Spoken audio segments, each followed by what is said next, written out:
It's a blistering summer night in downtown Colorado Springs, and high school kids are engaged in their favorite pastime on the Nevada Avenue Strip. How you guys doing? Hey. Cruising. Everybody just cruised up and down Nevada Avenue at that point. It was the kid hangout. It was quite a mix of people that would do nothing but drive their cars up and down, race, and drink beer. The most popular stop for teens cruising the Strip is a fast food joint called the Hamburger Stand. Hamburger Stand was a place where you'd meet up with your girlfriend that your parents disapprove of, or vice versa. Teenagers flirted, talked, bragged. Everything went on in the parking lot there. Yeah, it was definitely a social hub. As the night wears on and the crowd thins out, 19-year-old Lisa Martin, her 16-year-old sister Heather, and a few of their friends prepare to head home. We were just getting ready to leave, and everybody else was already gone. I had a hole in my radiator, so I had to put water in it. Fit? Yes, thank you. Yep. Oh, wait. Sorry.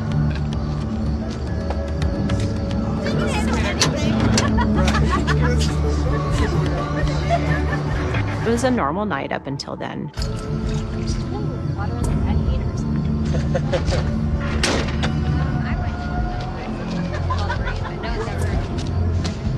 Come on, Mom's gonna kill us. All right, let's get out of here.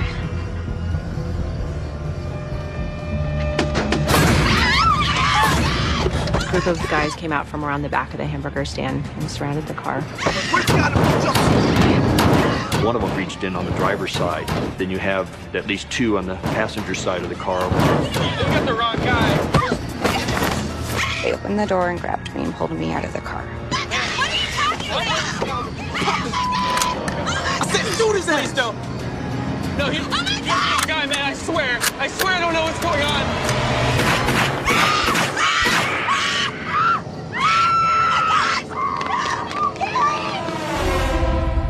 8 miles from the Strip, Lt.Joe Kenda is at home, fast asleep.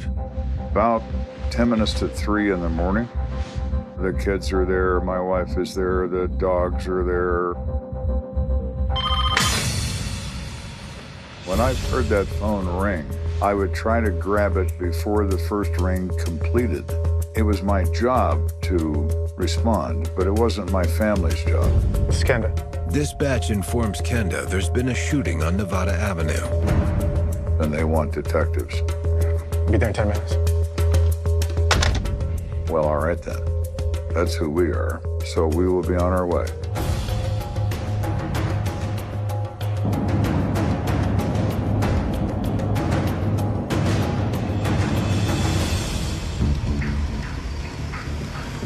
By the time Kenda arrives at the scene, Nevada Avenue is all but empty, and the hamburger stand is deserted. So the only thing I see when I get there is a bunch of trash and the police. How you doing? Even, sir. So what we got? Our victim was shot multiple times while sitting in his parked car. He was then driven to the hospital in the same car. The ID? There is a 16-year-old male who they identify as one Gary Davis. Gary is a very small boy.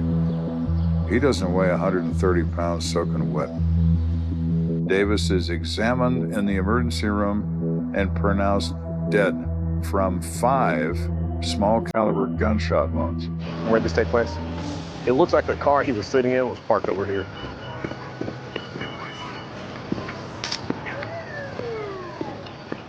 Anything on ballistics?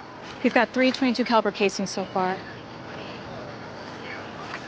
We're looking for 5, we find 3, but 22 caliber casings are very small. They can get picked up in tire treads, they can get kicked, they can get moved, they can get stepped on and crushed. We know there's 2 more somewhere, but we certainly can't find them. You can go ahead and bag those. Make sure you get some good stills and video. Okay, we'll do, Lieutenant.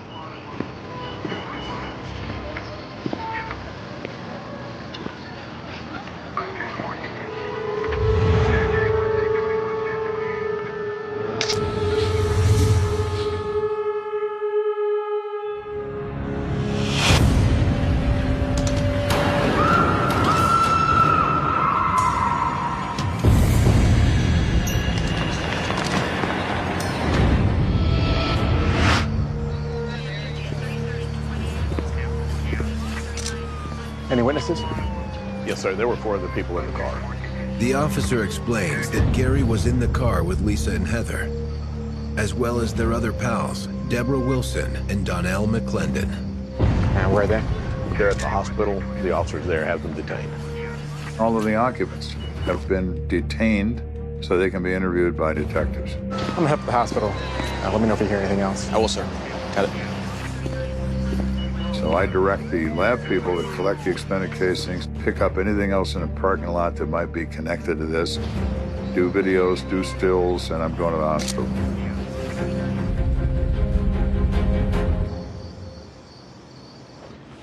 Where are witnesses? It's this group right here. This is Lisa Martin. She was the driver. Thanks, sir. The driver could be, and likely is, the best witness. So it's most important to me to talk to her first. Lisa, what happened tonight? These guys came out of nowhere and surrounded the car. They are angry. They keep saying, we're looking for a guy in a blue jumpsuit.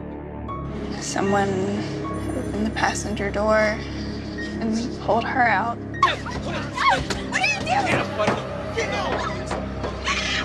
Please, man. No, I didn't do it.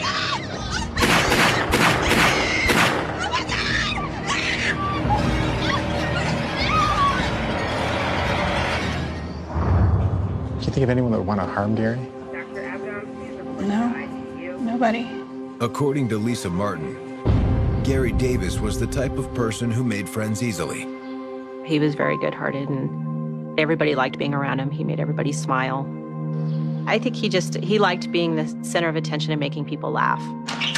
Hey, guys, sorry about that. Hey, Where are we going? I don't know, park, get some ice cream. Yes, let's do that. What are you doing? Oh, I'm just getting on my bike. Are you serious? Gary was outgoing, funny, goofing around all the time. He was kind of the class clown. He was just always being silly, made all of us laugh all the time. That was just his personality. Everybody that met him liked him. He was always smiling, laughing, easy to talk to. Still, he was a kid at heart. But Lisa also admits that Gary's outgoing personality masked troubles at home. He was being raised by a single mother, and like all single mothers, her preoccupation dealt with making a living. Gary's dad had exited before he was born. I think Gary was very lonely. Gary was a lost kid back then. That's why I think he would end up at our house and stay there for days at a time. So he is a candidate for being a lost person, and he becomes one. He sometimes spends his time in the wrong places. For example, the middle of the night in a hamburger stand on Nevada Avenue. Somebody said a long time ago, nothing good happens after midnight, and nothing does. Did you happen to look at any of these guys' faces? No, not really. It was kind of hard to see. How about what they were wearing? One of them was wearing a long black coat. She remembers the shooter wearing a long black or dark coat, and she remembers his hand being black, and she therefore believes he was an African American. Heather, when they pulled you from the car, did you get a look at their faces? It happened so fast, and they all had their faces covered. But I remember one thing. What was that? One of them was wearing a purple hat. She distinctly remembers it is a purple hat, and he's got it turned around to try to cover his face. Get his ass! Then she says, when they look at Gary, the man in the purple hat says, shoot him. Shoot that son of a bitch. How about you? Did you happen to see their faces? Nobody can ultimately describe them very well, except for the purple hat. I do remember that purple hat. Everybody seems to remember that. Thank you for the help. If we need anything else, we'll be in touch. Thanks. Even though all 4 eyewitnesses were next to Gary when he was shot, they've given Kenda remarkably little to go on. I'm at this hospital and I'm thinking, okay, I'm listening to all these distraught people tell me what they remember, which isn't very much. And I'm really in need of someone that's going to tell me something. Dispatch to Kenda.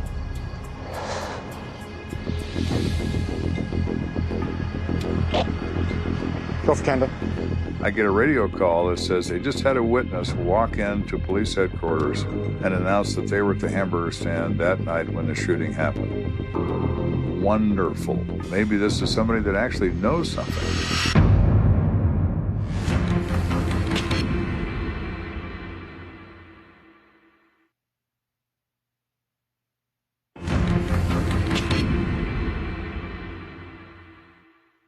So here we are in this case. We have a crowd of kids around a hamburger stand. Shots are fired. We have a 16-year-old dead in a car, and nobody seems to know much about how this happened or who might be responsible. But now we're in a position to have our first witness we can talk to that might know something about it.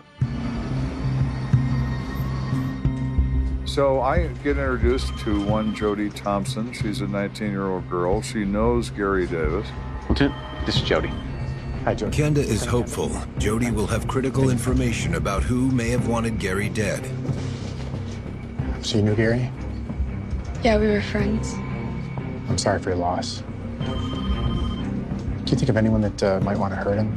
Any enemies that he might have had? She knows that he has had words and threats in the past with an individual she identifies as Dixon. You know why? Gary tried too hard to fit in sometimes, and that annoyed people, I guess. Did you see Gary last night at the hamburger stand? Yeah. He was just hanging out with some friends. Is this Dixon there also? Yeah. She also remembers Dixon was there, and he was wearing a long black coat. And I said, what race is Dixon? Well, he's African American. So we now have a guy that has a black hand and a long dark coat. But he also has something more and something I need. He has a name.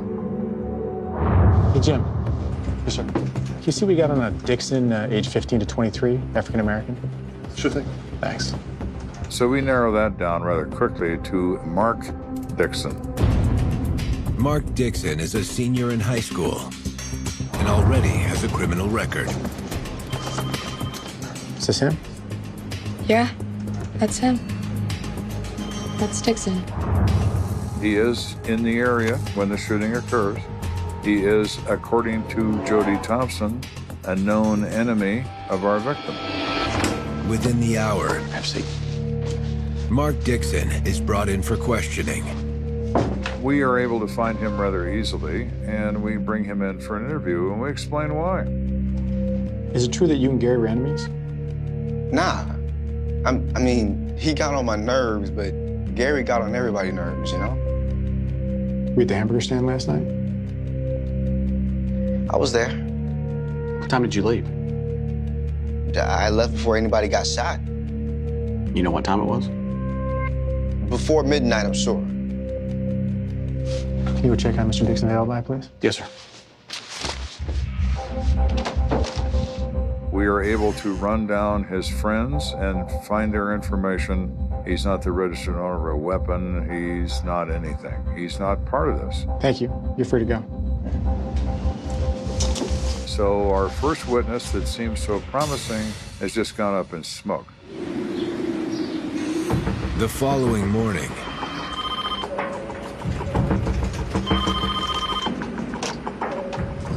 This is Kenda. another teenager surfaces with a more promising lead. So there's a girl calls us whose name is Jessica Stone. Now, Jessica is of significance to us because she's a girlfriend to Gary Davis. She calls up and says, I just talked to the guy who shot Gary. Really? Wow. Is that a fact? 30 minutes later, Lieutenant Kenda? Jessica Stone. Kenda is sitting down with Jessica Stone, a 16-year-old high school junior, and her mother. Well, Jessica, start from the beginning. Tell me what happened. Jessica says that the night after the murder, she and her friend were hanging out downtown. Ladies, what's up? Hey. Hey, looking beautiful tonight.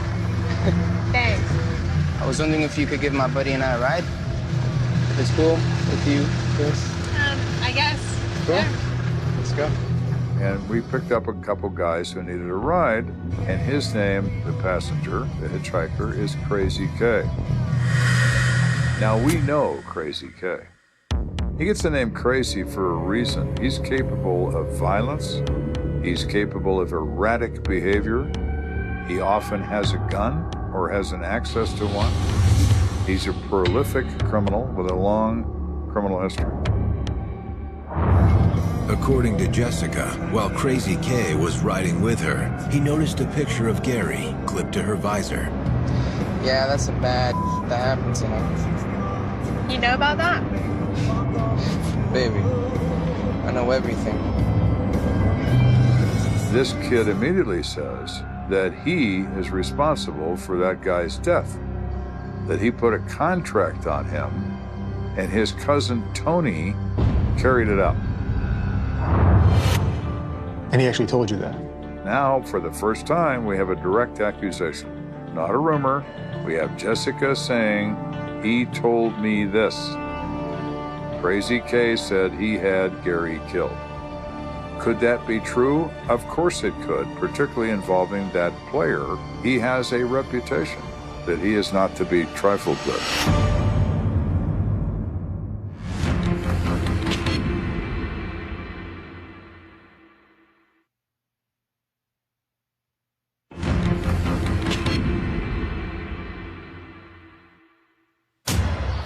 We're investigating this death of Gary Davis, shot to death in a hamburger stand, 16-year-old kid. We've gotten absolutely nowhere talking to all these kids, naming all these different people as being involved in this crime, none of whom are involved in it. But 48 hours after the murder, Lt.Joe Kenda finally secures a concrete lead. Gary Davis's girlfriend, Jessica Stone, informs Kenda that a known street tough named Crazy K admitted to ordering Gary's murder, and that Crazy K's cousin, Tony Cruz, was the trigger man. Armed with this new intel, Kenda sets out to track down the two young men. He gets a bead on Tony first. Yes, can I help you? Is Tony Cruz here? Yes, he is. Who's asking? Lt.Joe Kenda, Colorado Springs Police Department. Anthony, can you come here, please? Cousin Tony is like 13. He weighs about as much as a table lamp. You know Gary Davis? No, I don't. He was killed 2 nights ago at the hamburger stand. And we hear you are responsible. No, sir. I promise I didn't do anything. His bravado melts away, and he becomes what he is. He's a scared little kid. Where were you 2 nights ago? I was with my friends, Jimmy Lawson and Lenny Dane. You know their phone numbers? Yes, sir. Write them down for me, please.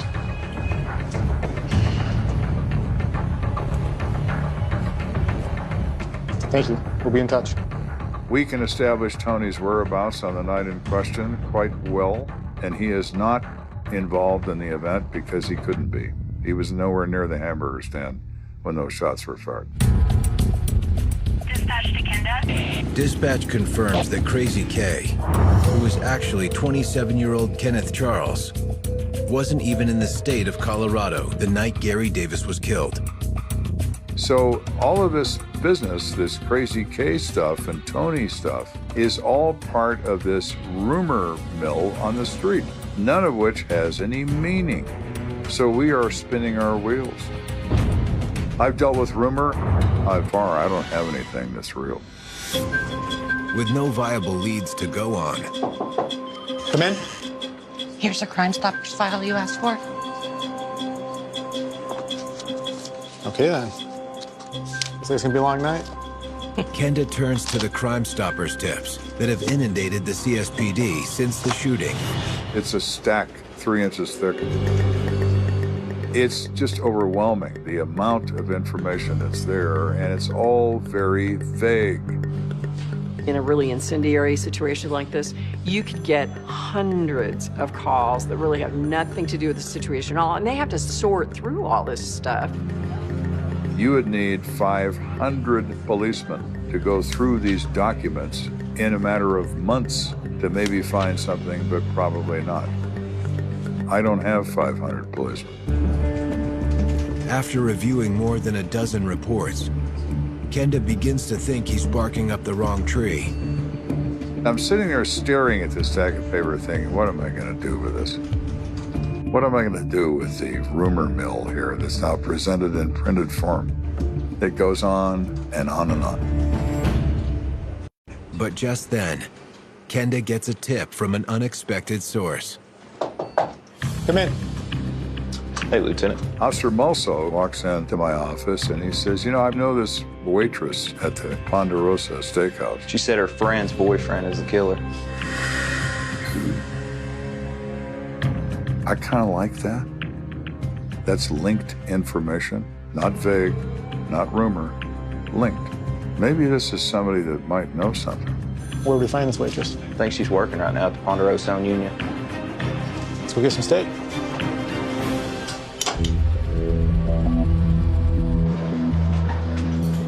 So we meet this waitress. She's 19 years old. Her name is Pamela Carpenter.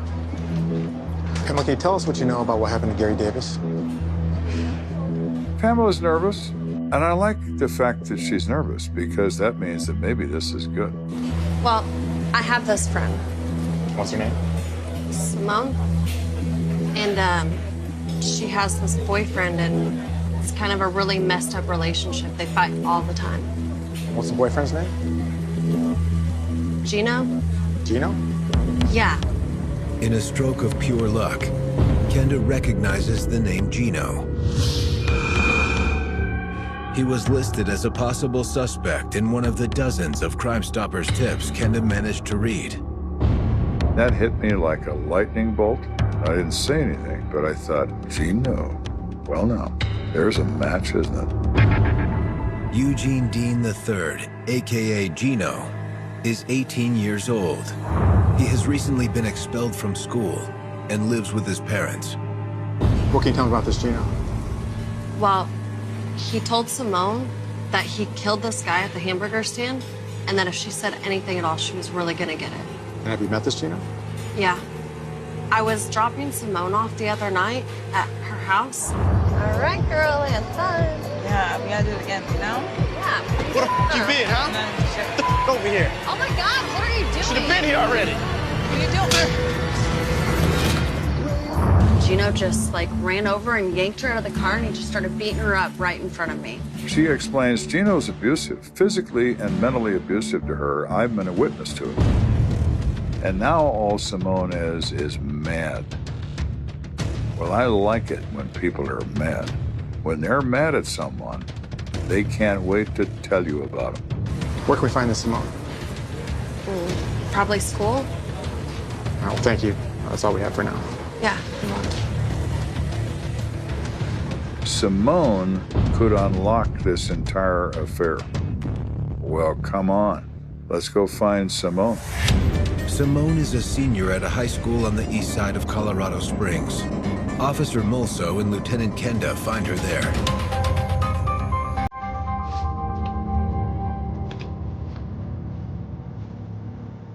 Simone, this is Lieutenant Kenda from the CSPD. He has a few questions for you. Hello, Simone. We're investigating the shooting at the hamburger stand. Do you know anything about that? No, I don't remember too much from that night. Simone is a kid that doesn't talk to adults. Very vague, very standoffish. We've already talked to Pamela. She told us everything. Now we want to hear it from you. Mulso knows her well enough to say, look, Simone, we don't have time for the game. Game's over. She starts to cry. This is not a good thing, but we're getting somewhere. And I said, okay, so Gino's involved in this, right? Yeah, and there's other people too. Oh, yeah? Then, Simone says something that catches Kenda's attention. There was this guy with this purple hat. And I looked at her and I said, what did you say? Did she have a purple hat on? Yeah, it was definitely purple. You really do know, don't you?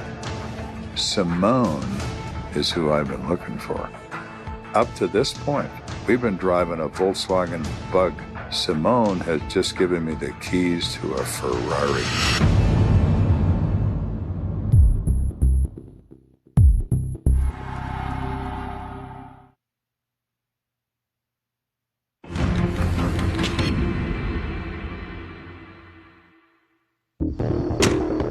Kenda has been on the hunt for the killer of Gary Davis, a happy-go-lucky 16-year-old who was shot in cold blood for no apparent reason. So here we've been after a couple of months of frustration and rumor, and we've gotten absolutely nowhere fast. Now we are hitting on all 12 cylinders because I have Simone, and Simone knows what she's talking about. Simone has told Kenda that her boyfriend Gino was at the hamburger stand the night 16-year-old Gary Davis was shot dead. She also tells Kenda that Gino was with another young man who was wearing a purple hat. If she knows that, she knows everything else. But the question is, will she talk? She is fearful of Gino, and with good reason. He's done everything in the world to convince her that she's going to be next if she ever tells anybody what she knows about this.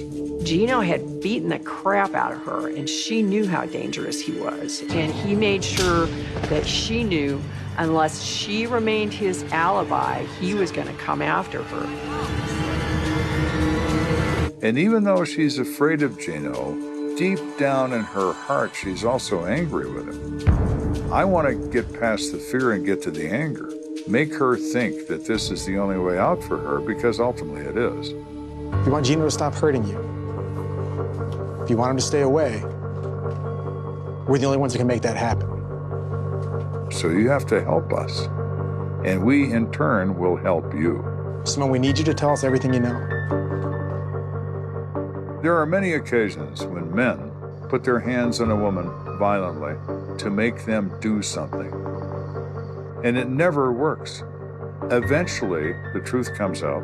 Now they're not only going to stop doing what you want, they're going to get even for you making the demand. Finally, Simone decides to end her silence.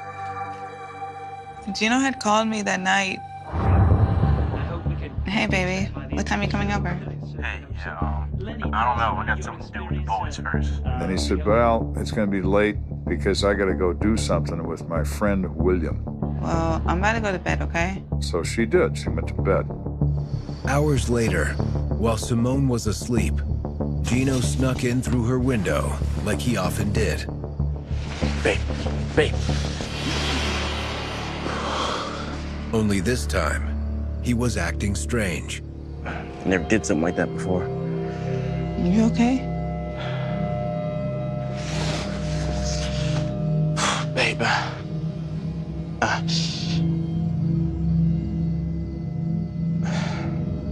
I shot somebody.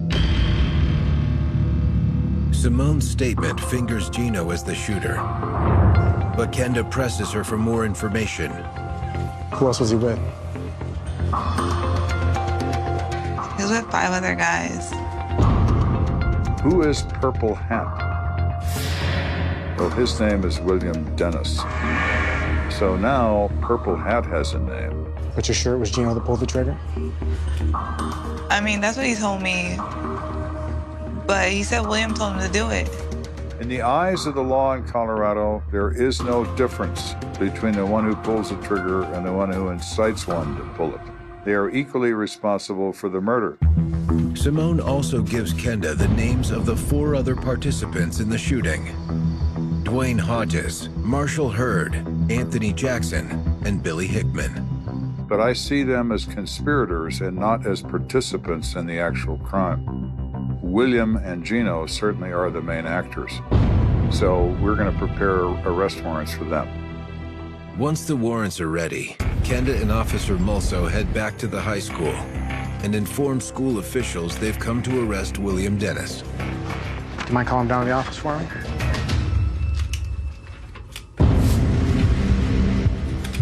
When we have a warrant charging with a crime of first-degree murder.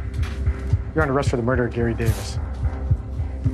William Dennis almost passed out when we said that. And we said, you're not going to juvenile detention where you have been in the past. You're going to the El Paso County Jail where you will be held without bond. Turn around, place your hands behind your back. So we have William Dennis in our hands. We don't have Gino in our hands. And the rumor is that Gino is running. So Gino's in the wind. Our mission is to find him, as well as the other players in this affair. And finding people is something we happen to be very good at. And at the end of the day, it doesn't matter how far you run, because if you look over your shoulder, you're going to see us.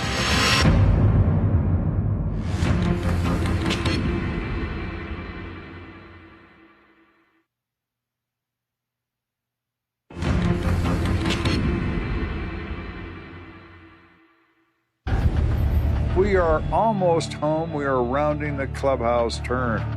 After lots of groundless rumor, we are down to the facts of who killed Gary Davis. Kenda has put the cuffs on the crime's alleged mastermind, 17-year-old William Dennis. But the shooter, Eugene Dean III, a.k.a. Gino, is on the run. Gino has fled the jurisdiction. Gino is gone somewhere. And I don't consider that a problem. It's just a matter of finding him.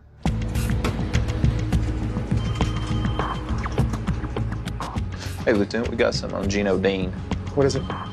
A call came in from the father of a guy named Tommy Skaggs. He says Tommy and Gino are driving to Illinois. Did you say what they were driving? Apparently his van. I need to put a bolo out in every state between here and Chicago. Will do, sir. Thank you. While he waits for the bolo to smoke out Gino and his friend Tommy Skaggs, Kenda's next step is to get a participant in the shooting to talk. It is very important to us from a prosecutorial standpoint to have a participant say what happened in this event. He starts with William Dennis, who is in county lockup awaiting his preliminary hearing. William, I need you to tell me what happened the night Gary Davis was killed. I know he was killed. That's about all I know. But you were at the hamburger stand, right? I was there, but I didn't see anything. Who were you with? Can I speak to my lawyer? Get him out of here. Yes, sir. With William Dennis lawyered up, we're gonna need to get everybody else in here. Kenda goes after the other young men Simone identified as participants in Gary Davis's murder. First on the list is Dwayne Hodges. Take a seat. Dwayne is 16 years old. His mother comes into the station. Everybody's very distraught, including him.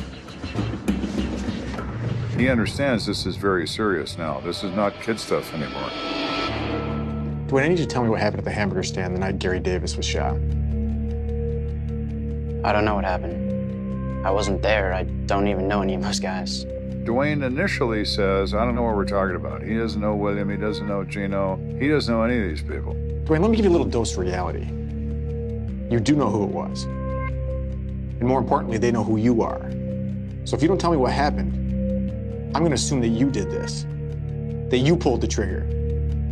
You killed Gary.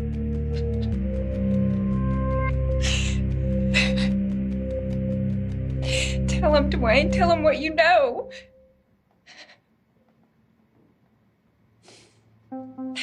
All right.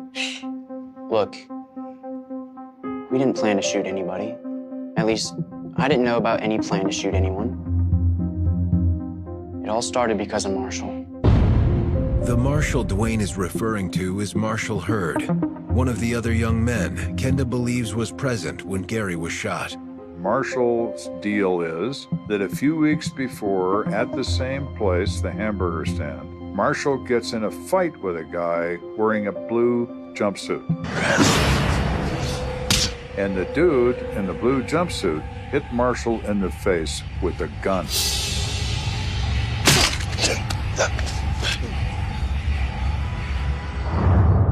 So Marshall wanted to get back at him. All he talks about is getting even with the guy in the blue jumpsuit for hurting him. So what happened the night Gary was shot? Earlier that night, Marshall was downtown. He He's cruising Nevada. He sees a guy in a car at the hamburger stand that he thinks is the guy in the blue jumpsuit. Hey, yo, that's him. That's him. That's him. That's who. That's him. I know that's him, man. What are you talking about? That's a thief smashed my face. So Marshall called Gino and told him that the guy that pistol whipped him was at the hamburger stand. So what'd you do? Dwayne and Gino and William and the other guys all decide they're going to go down there to the hamburger stand and they're going to kick this guy's ass. Then it got crazy. Like the movie. Like what movie?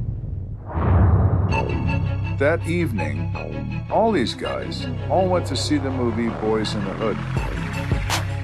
They're kids. Movies become reality to them.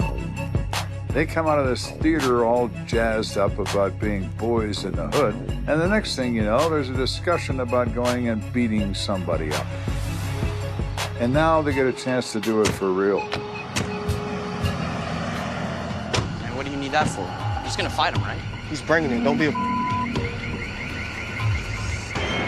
A kid who doesn't think about consequences has in his hand the ultimate consequence. Is he going to think a lot before he uses that gun? No, he isn't. There is no tomorrow. There is only right now. What happened when you got there? We went up to the car to get the guy that pistol whipped Marshall.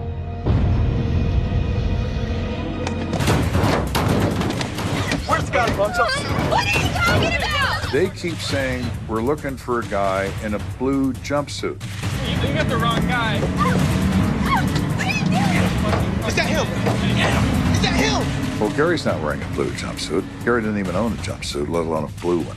But they're determined, somehow, that this must be him. Man, what are you talking about? Man, I didn't do anything. Get him! Pop his ass! Man, pop his ass! He's the adolescent brain, not considering consequences of his actions. He is caught up in the moment. William tells him to shoot, and that's exactly what he does. Get him! Man, what are you waiting for? Pop him!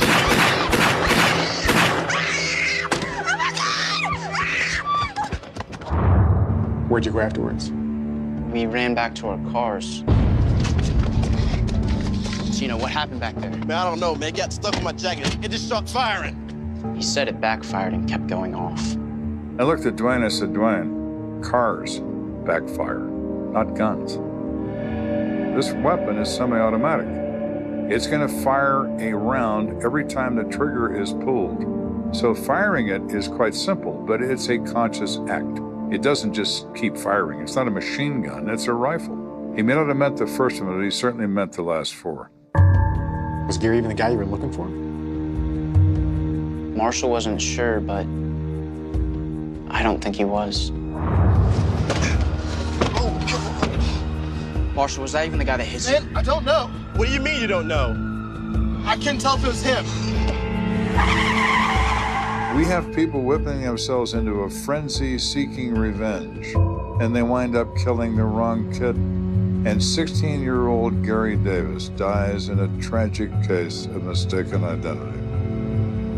Gary was in the wrong place at the wrong time. They got the wrong guy. Kenda interviews the 4 other young men allegedly involved in the shooting. So tell me what you saw. They were all able to provide a very consistent, similar story, the key facts being the same. How many times did he hit you? I don't know, about 5 times. William was yelling over and over to shoot him. Gino was poking him with the gun and then he shot him.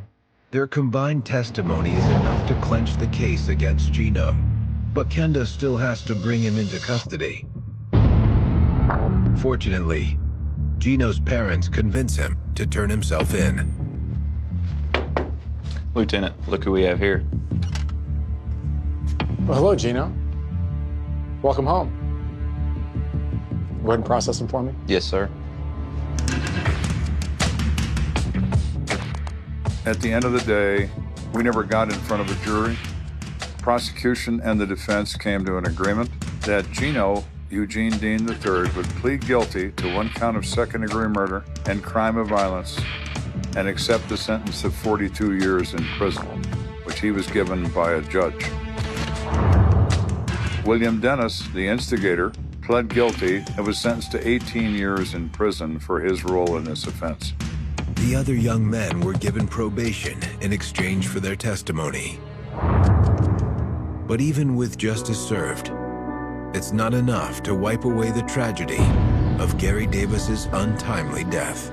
It shows how life could be unfair. It's not, it was a horrible mistake and such a young person's life taken so early. It's a tragic case because a poor little kid who was really struggling just got massacred. As you often find in murder cases, there's not the Hollywood motive, the multi-million-dollar motive, the steamy triangle. This is a little kid. He's not a criminal. He's never committed a crime. And we lose him to a senseless act of violence. That is very sad.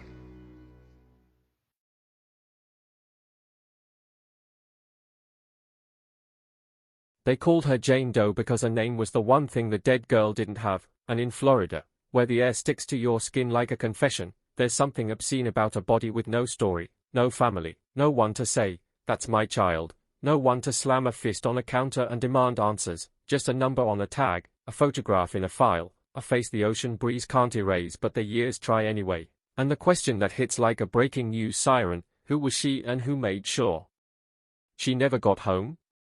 It starts the way these cases always start, quiet, ordinary, almost boring, until the ordinary turns inside out and reveals its teeth. A late summer night in 1979, a stretch of 2-lane highway that slices through palmetto and pine, the kind of road where headlights carve tunnels through darkness and the darkness swallows the tunnels whole, and somewhere out there, in the humid black, something happened that would rot under the sun for decades, waiting for a single spark to set it on fire again.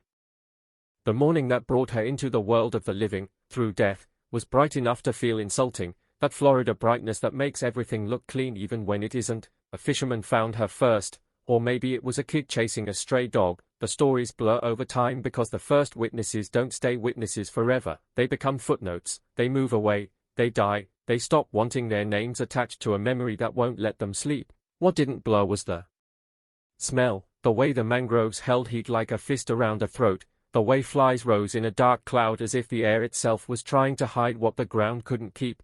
Deputies arrived with sleeves rolled up, radios crackling, boots sinking into wet sand, and the first camera flash popped like lightning, instant, clinical, permanent. No purse. No ID. No missing person report that fit.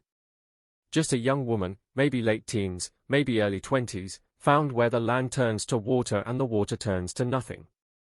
In 1979, Florida was a place of postcards and shadows, of tourists and transients, of bright motels with dark parking lots, of neon signs that promised comfort and delivered silence. If you disappeared, you could vanish into the machinery of the state like a coin dropped into a slot, and the machine would hum and keep going. The investigators did what they could with what they had, measuring, photographing, bagging, labeling, trying to read a crime scene like a map written in a language they only half understood. They guessed at time of death, guessed at the route she might have taken, guessed at who might have seen her last. They pulled canvases through neighborhoods where people watched from behind blinds, where wives shook their heads and husbands shrugged and nobody wanted trouble. They knocked on doors with sweat running down their backs and not one person could say, "Yes, that's her." Not one person could say, "She was here." Not one person could say, "She was afraid." A sketch artist tried to resurrect her face in charcoal, softening the hard edges that death leaves behind, shaping a jawline from bone, inventing a look in the eyes that the living could recognize. The sketch went to newspapers, went up on bulletin boards, slid across desks, got pinned to cork in break rooms where workers ate sandwiches and tried not to stare. The headline writers took their turn, "Mystery body found, who is Jane Doe?" The public looked, shivered, and looked away. Someone out there knew. Someone out there had seen her smile, had heard her voice, had watched her walk through a doorway. But the phones didn't light up. The tips didn't pour in. The name didn't come. And in the absence of a name, the case became an object, cold, heavy, hard to carry. Detectives chased leads that dissolved like sugar in rain. A waitress thought she recognized her from a diner off Route 41, but the timeline didn't match. A man in a trailer park said he'd given a ride to a girl who looked like that, but he couldn't remember the month, couldn't remember the car, couldn't remember anything that mattered. They checked missing person reports from nearby counties, then neighboring states, then farther, because Florida has always been a magnet for the lost and the running. Still nothing. No dental match. No fingerprints on file. No medical records to compare.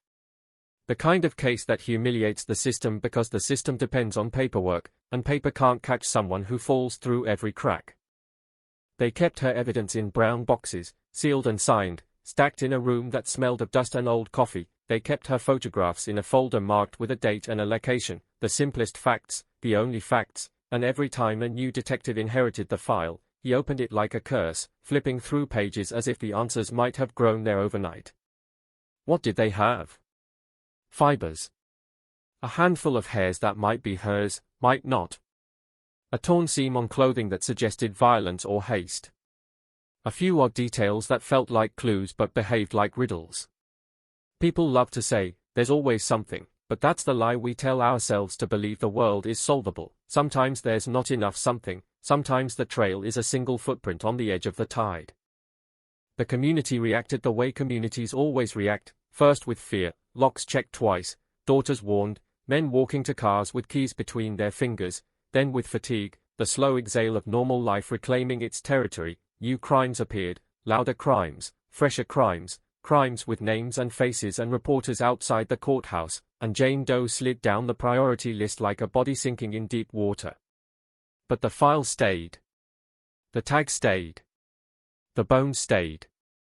They kept her because you don't throw away the dead, not if you still want to pretend you're civilized. Years passed. The 80s bled into the 90s.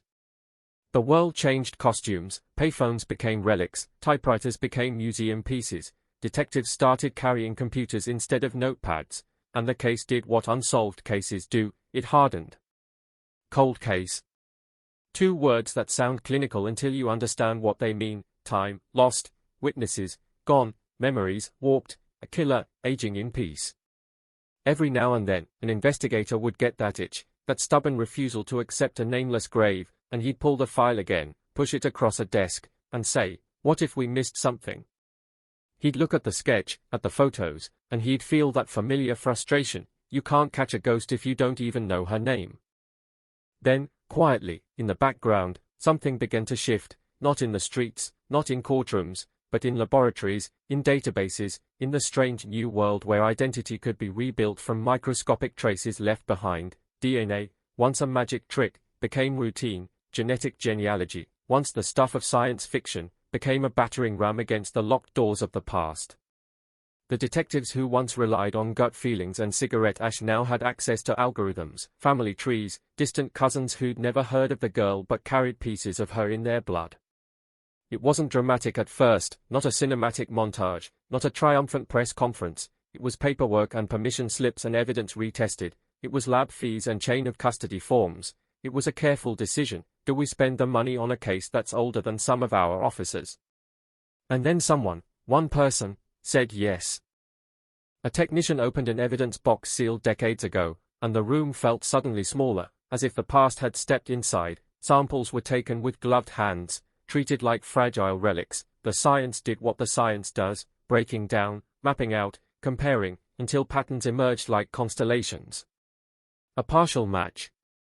A distant relation.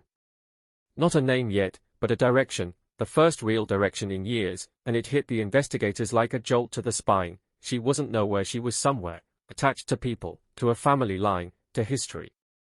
They started building a tree, branch by branch, marriage records, birth certificates, obituaries, faded yearbook photos. They traced migrations like old rivers, trying to find the point where a young woman could have slipped out of the world without anyone noticing, or without anyone being heard. And that's where the case becomes uglier, because the myth is that every missing person is reported, every family screams and searches and never stops. The reality is messy. Some families are broken, some girls run, some parents are afraid of police, some communities distrust the system, some people are too poor, too isolated, too ashamed to make a fuss that might bounce back and break them. It's possible, terrifyingly possible, for someone to disappear and for the world to shrug. That possibility hung in the air as the genealogists found a likely cluster, names in records, addresses that led to dead ends, relatives who said, "I don't know," relatives who said, "Don't call here again," relatives who went quiet in a way that made the detectives sit up straighter. Then one afternoon, after months of backtracking through decades like walking a minefield in reverse, the pieces locked together with a soundless click. A name surfaced, not shouted, not celebrated, just typed into a document and stared at until it felt real. It wasn't magic. It wasn't closure. It was a door opening into a room nobody had entered for a lifetime. The investigators said it out loud for the first time, slow, careful, as if saying it too fast might make it vanish. She had a name. A real one. A name that had once been called across a kitchen, printed on school forms, stitched into the memory of someone who might still be alive. And that's when the shock waves began, because identification doesn't end a story, it starts a new one. When you put a name to Jane Doe, you don't just give dignity to the dead, you ignite everything that name touches. You awaken relatives who thought the missing years were behind them. You force old secrets to breathe again. You ask, with all the blunt cruelty of a badge and a case file, where was she going? Who was she with? Why didn't anyone report her? The calls went out. The interviews began. People were asked to remember 1979, the clothes, the music, the fights, the boyfriends, the jobs, the night she didn't come home, and memory is a liar that gets better with age. Some cried. Some got angry. Some insisted it couldn't be her, because accepting it meant accepting what the years had stolen. Meanwhile, the killer, if he was alive, had been living through all of this time, breathing in the same air as everyone else, watching the world change, maybe raising a family, maybe working a job, maybe moving states, maybe sitting in a bar with a beer sweating in his hand while a television played a news segment about a newly identified Jane Doe, and that's the horror at the center of it. The dead girl stayed frozen in 1979, but the person who took her didn't. The evidence was old. The witnesses were ghosts. The trail was cold. The name was hot now, burning bright, but a name doesn't point to a face in a lineup, it doesn't put handcuffs on wrists, it doesn't answer the one question that makes a community go quiet: who did it? The detectives returned to the original scene in their minds, replaying what little they knew with new eyes: the highway, the mangroves, the waterline. Now they could imagine her alive, not as a sketch, not as remains, but as a person with habits, with fears, with a circle of acquaintances that could finally be mapped. They searched for anyone who might have crossed her path in those days: former co-workers, old friends, neighbors who'd moved away and gotten old. They followed rumors like smoke: a party that went wrong, a boyfriend with a temper, a ride offered by the wrong stranger, a last phone call that someone had forgotten until now, and every rumor carried the same dangerous electricity: it could be nothing, or it could be everything. The investigation began to move again, creaking like a long-abandoned machine grinding back to life, and with every movement came a new set of questions, sharper and more brutal than before, because now there was no hiding behind anonymity. Now the story had a face. And still, through all of it, the night remained locked. The precise sequence, the moment she realized she was in trouble, the moment she tried to fight or plead or run, the moment the world narrowed to fear and then to silence, those details were still out there, scattered in someone's memory or buried in someone's guilt. The case had shifted from who is she to why her, and who got away. And in that shift, the community felt the old dread return, sharper because it had been asleep for so long. Headlines resurfaced with fresh paint: Florida 1979, Jane Doe identified at last, murder mystery Ray Nights. People who were children then were grandparents now, and they were reading the same kind of words, feeling the same chill, realizing time doesn't heal what time never solved. By the time the sun set on that renewed attention, the air felt heavier, as if the state itself remembered. Somewhere, in a quiet house, someone sat very still, listening to a report on the radio, hearing that name spoken again after all these years, hearing the past knock on the door with the patience of something that never forgets, and the most unsettling thought of all drifted through the heat like a whisper: if she can be found again, so can he. The first call went to a number that had been dead longer than the case itself, and the second call went to a woman whose voice cracked on the second ring, because some grief doesn't fade, it just changes shape. It learns how to sit quietly in the corner until someone shines a light on it again.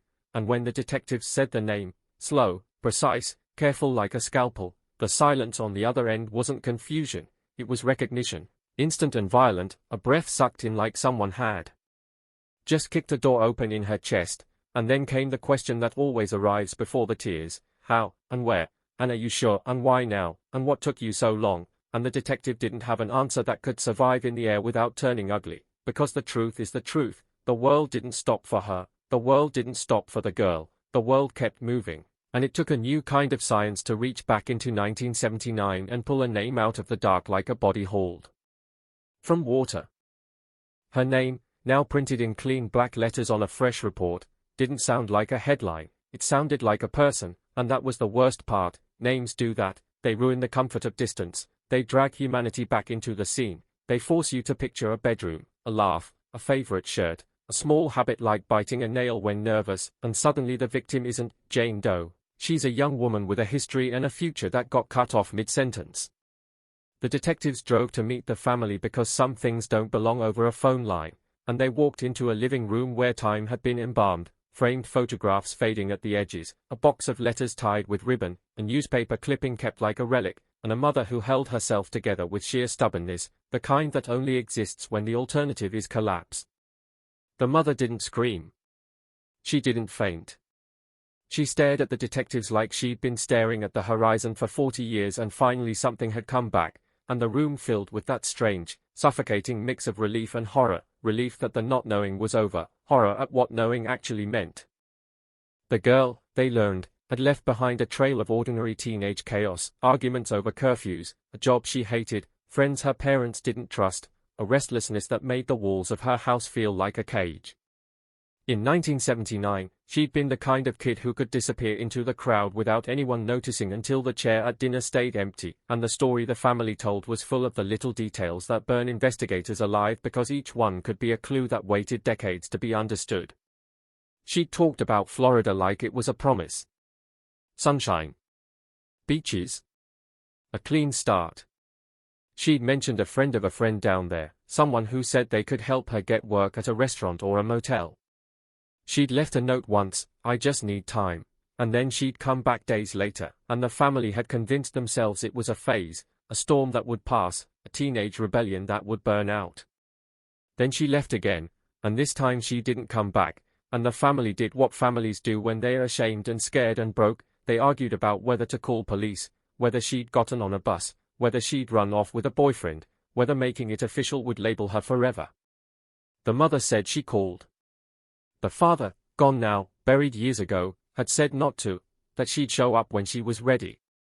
The tragedy was that both could be true, because in those years, reports slipped through cracks, jurisdiction lines mattered more than human lives, and a girl who wanted to vanish could vanish, especially if she crossed state lines like a shadow. With her identity confirmed, detectives went hunting through the ruins of old paperwork, digging up any missing person entry that could be linked, any note, any call log, any record of a bus ticket, a motel register, an arrest, hospital visit. They tracked down an old friend from her neighborhood, now a middle-aged woman with careful eyes, and when they asked about 1979, the friend's hands started to shake, because memory is a trap and the past isn't polite when it returns. The friend remembered the Florida talk. She remembered a phone number scribbled on a napkin, a man's name, a voice on the line that sounded older than the girl, smooth in that way that feels like it's hiding teeth. She remembered the girl showing off a cheap necklace, saying it was a gift, saying it meant someone out there took her seriously. She remembered the last time she saw her, the girl carrying a small bag, trying to look brave, pretending she wasn't afraid, and she remembered the car, dark, dented, with a cracked taillight, that had been idling across the street like it was waiting. That car detail hit the detectives like a siren, because the original case file had its own stray fragments, a witness, back then, who'd mentioned a dark vehicle near the access road, another who'd heard an engine revving late at night, nothing solid enough to build an arrest on, but solid enough to make a pattern when you stack the fragments together like broken glass. The detectives pulled traffic reports from the era, old citations, anything that could connect a dark car with a cracked taillight to the area where her body was found, and the problem with time is that it erases what you need and preserves what you don't. They could find records of unpaid parking tickets with crisp clarity, but not the names of the men loitering in the dark near a mangrove line 46 years ago. Still they pushed, because now they had something they'd never had, a route. A starting point. A network of people who knew her and could be interviewed, even if their voices were older and their memories warped. And then the case developed that particular kind of new life chill, the kind that comes when a story starts repeating itself.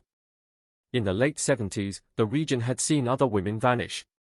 Not dozens that would trigger national panic, not enough to earn a nickname in the press, but enough that detectives of the time had noticed, scribbling notes, circling locations on maps, muttering about patterns that could never quite be proven. Young women, often travelers, often alone, often last seen near highways or cheap motels, found later in places where the land felt like it was trying to swallow the evidence. The new team, armed with modern databases, cross-referenced unsolved cases in a radius that kept expanding like ripples in water, and the overlaps were uncomfortable, similar victim profiles, similar dumping grounds, similar lack of witnesses, similar thin threads of evidence that never snapped but never tightened either.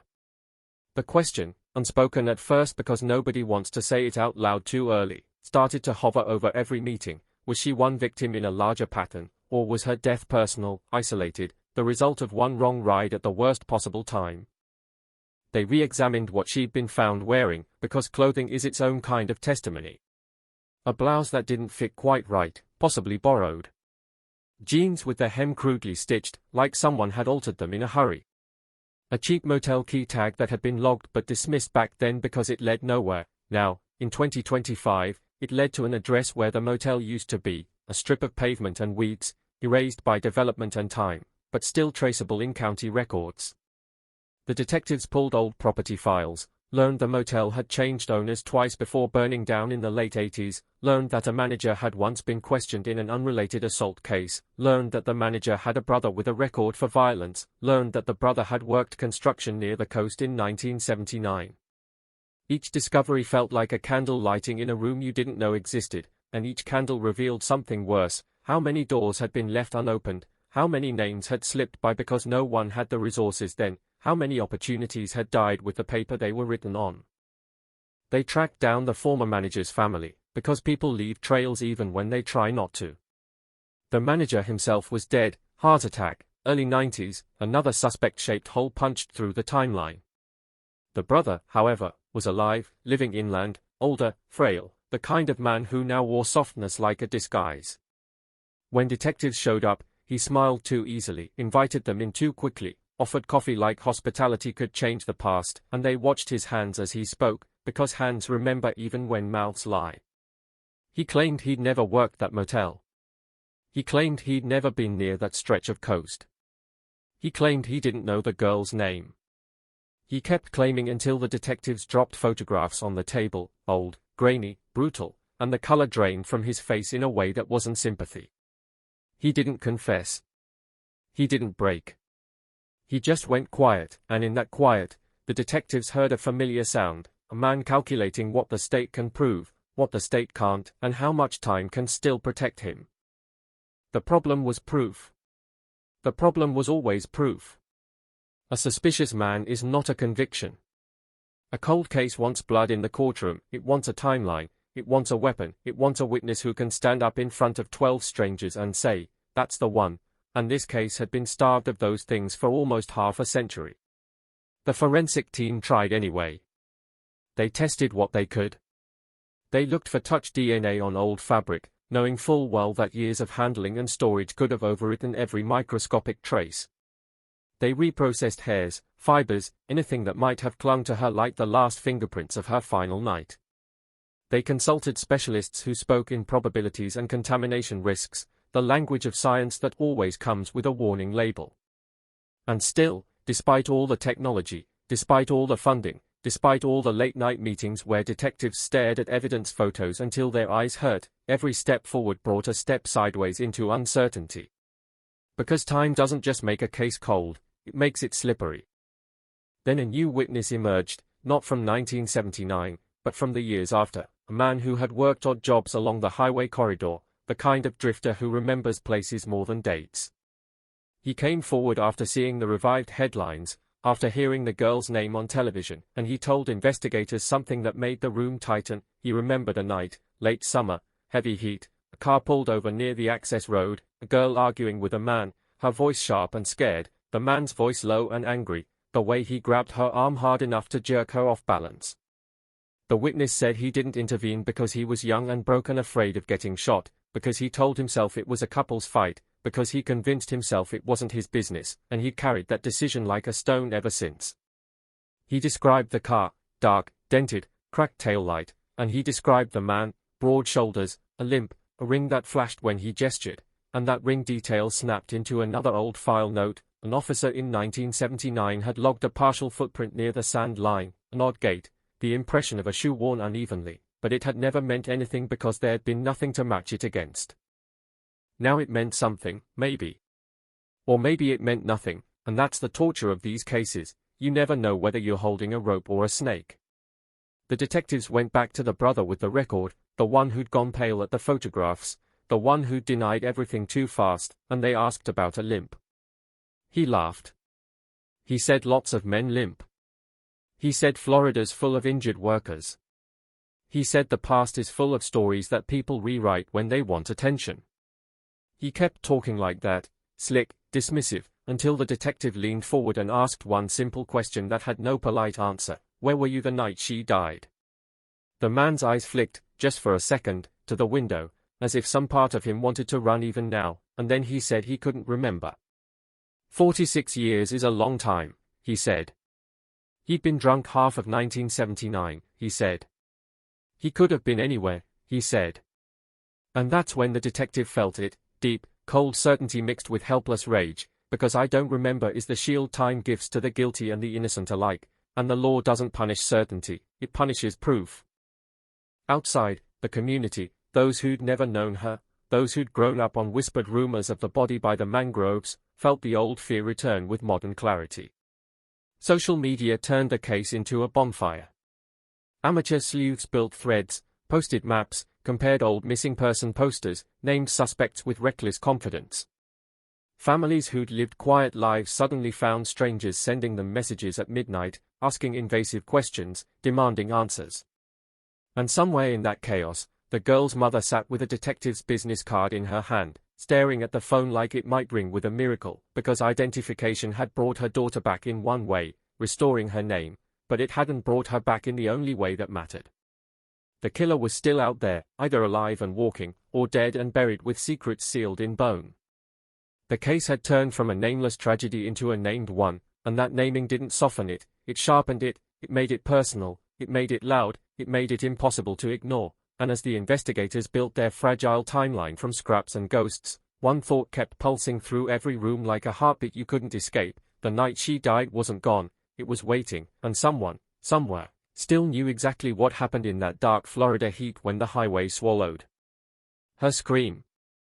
The name changed everything and solved nothing, because a name is a doorway, not an ending, and once the doorway opened, the air that rushed out smelled like old smoke and highway exhaust and secrets sealed in wet Florida dirt, and the detectives, who had lived with Jane Doe like a weight in their filing cabinet, felt the case turn warm in their hands, almost alive, like a wire suddenly carrying current after decades of silence. They stopped saying, the body, and started saying, her, stopped talking about an unidentified female and started talking about a young woman who had laughed at someone's joke in 1979 and thought tomorrow would happen, and that shift was dangerous, because it made every unanswered question feel like a personal insult. They built a timeline on a whiteboard so large it looked like a crime scene itself, boxes and arrows and dates that no longer sat quietly, and every line they drew was a gamble, that memory was honest, that records weren't lost, that the past hadn't been rewritten by fear, embarrassment, or time. The first anchor point was the last confirmed sighting, and even that came with frayed edges. A friend's recollection. A neighbor's half-remembered car. A voice on a phone line that might have been a stranger or might have been someone the girl trusted far too quickly. They hunted for hard proof the way you hunt for water in a drought. Bus stations kept paper records back then, but paper loves to disappear. Fires, floods, moves, routine disposal. They requested archives. They begged old clerks for anything. They chased the ghost of a ticket stub like it was a smoking gun. A retired employee from a regional bus depot remembered a girl matching the description, remembered the way she clutched a small bag tight to her chest like it contained everything she owned, remembered a man lingering near the vending machines, not buying anything, watching. The employee couldn't swear it in court. Couldn't give a date. Couldn't say his face. But he remembered the feeling, that the man wasn't waiting for a bus, he was waiting for her. And feelings don't convict, but feelings lead you into rooms you didn't know existed. They pulled maps from 1979, studied routes the way generals study battlefields, and Florida's roads became a kind of trap in their minds, highways that run like arteries, rest stops that flicker under sodium lights, motels that offer anonymity by the hour. They looked for patterns of opportunity, places where a young woman could have arrived without anyone knowing her, places where a predator could have found her without anyone seeing him. They turned the motel key tag into a mission, tracing the property records until the old address became a coordinate, a point on the earth where her story might have briefly intersected with someone else's. It was gone now, replaced by asphalt and a chain store, but the ground beneath it was the same ground, and the people who once lived near it were still somewhere. They found one of them in a retirement community an hour inland, a woman who used to clean rooms at that motel when she was 19 and believed bad things happened to other people. She recognized the key tag immediately. Her eyes narrowed like she was staring into sunlight. She said the motel had been a pit, a place where men checked in under fake names and local cops parked outside just long enough to be seen, not long enough to help. She said sometimes girls showed up with bruises and too much makeup, sometimes they sat on the curb smoking with hands that trembled, sometimes they left with different men and never came back, and nobody asked questions because questions got you fired or worse. The detective asked about a dark car with a cracked taillight, and the woman's mouth tightened. She said there'd been a man, maybe more than one, who drove a dark car that coughed smoke when it started, a man who seemed to know the manager, a man who wasn't a guest but came and went like he owned the place. She didn't know his name. She said people called him Ray sometimes, but that could have been a nickname, could have been nothing. She remembered his ring, though, because it flashed when he counted cash, a heavy ring that looked too expensive for a man who smelled like oil and cigarettes. A ring with a shape on it, maybe a crest, maybe a skull, she couldn't say. She just remembered the cold certainty that he liked people looking at it. A ring. Again. The detectives had that on their board in thick red marker now, because when a detail keeps returning, it starts to feel like the case itself is trying to speak. They dug through old evidence logs and found the note about a metallic fragment recovered near the original scene, a tiny piece of something that could have been jewelry, dismissed at the time as debris. They sent it for analysis. The lab couldn't perform miracles, but it could perform truths. The fragment wasn't random trash. It was an alloy consistent with certain types of rings manufactured in the 70s, sometimes used for class rings, sometimes used for biker insignia, sometimes used for custom pieces ordered by men who wanted their identity on their hand like a badge. Not a match, not a smoking gun. But it was a direction, and directions are oxygen in a case like this. The detectives also had the limp. The witness's memory of an uneven gait. The old note about a strange footprint. The brother of the motel manager, alive, evasive, too slick, too practiced, became a figure on the board, but the detectives resisted the temptation to carve his name into the case as the villain. They'd seen what happens when a department falls in love with a suspect. It makes you blind. It makes you sloppy. It makes you lose cases. So they did what professionals do when their instincts scream. They held the instinct in one hand and demanded evidence with the other. They checked his employment history. They checked where he lived in 1979. They checked whether he owned a vehicle matching the description. They checked whether he had any documented injuries that could cause a limp. And time fought them on every step. Records were incomplete. Vehicles were sold. Addresses were vague. People lied for the dead because the dead can't be questioned. In a cold case, the past isn't just a place, it's a maze built by human error. The 1979 investigators had worked with what they had, but what they had included biases, assumptions, and the simple limitations of an era. The new team discovered that some early leads had been quietly dropped because the victim was assumed to be a runaway, and runaway is a label that can turn a crime into an inconvenience. They found references to a second car reported in the area, never followed up. They found a mention of a local party where a young woman matching her description had been seen, a note scribbled in the margin, unconfirmed. They found a phone number in the file, crossed out, and no one knew why. Every time they uncovered a forgotten detail, it felt like the case was breathing through a crack. One detective, an older man with a face that looked carved from stress, kept the file on his desk like a threat. He was the kind who didn't speak about closure, because closure is a word that belongs in therapy, not in homicide. He spoke about answers. He spoke about accountability. He spoke about the dead as if they were still listening. Late at night, when the station lights hummed and the world outside went quiet, he stared at her old reconstruction sketch and then at the newly found photographs of her alive, school pictures, snapshots, a smile caught in mid-laugh, and the difference hit him like a punch. He thought about the 46 years of birthdays that never happened. The marriages that never happened. The children that never existed. The ordinary life stolen so completely that it had been erased from the world's memory until a DNA database pulled it back like a hook. And then, just when the investigation began to feel like it was moving in circles, an anonymous tip arrived. No return address. No signature. Just a typed note, short, brutal, and full of the kind of specificity that makes your skin tighten. Look at the mechanic shop off the old highway. Ask about the night the car got fixed. Cracked taillight. Ring. The detective stared at the words as if they were a bomb. Anonymous tips are poison and medicine at the same time. They can be the truth. They can be a trap. They can be a sick joke. But this one didn't read like a prank, it read like someone trying to get a weight off their chest without putting their face in the spotlight. The shop named in the tip wasn't a shop anymore. It was a fenced-off lot with rusted equipment and weeds tall as knees. But businesses leave paperwork, and paperwork leaves names.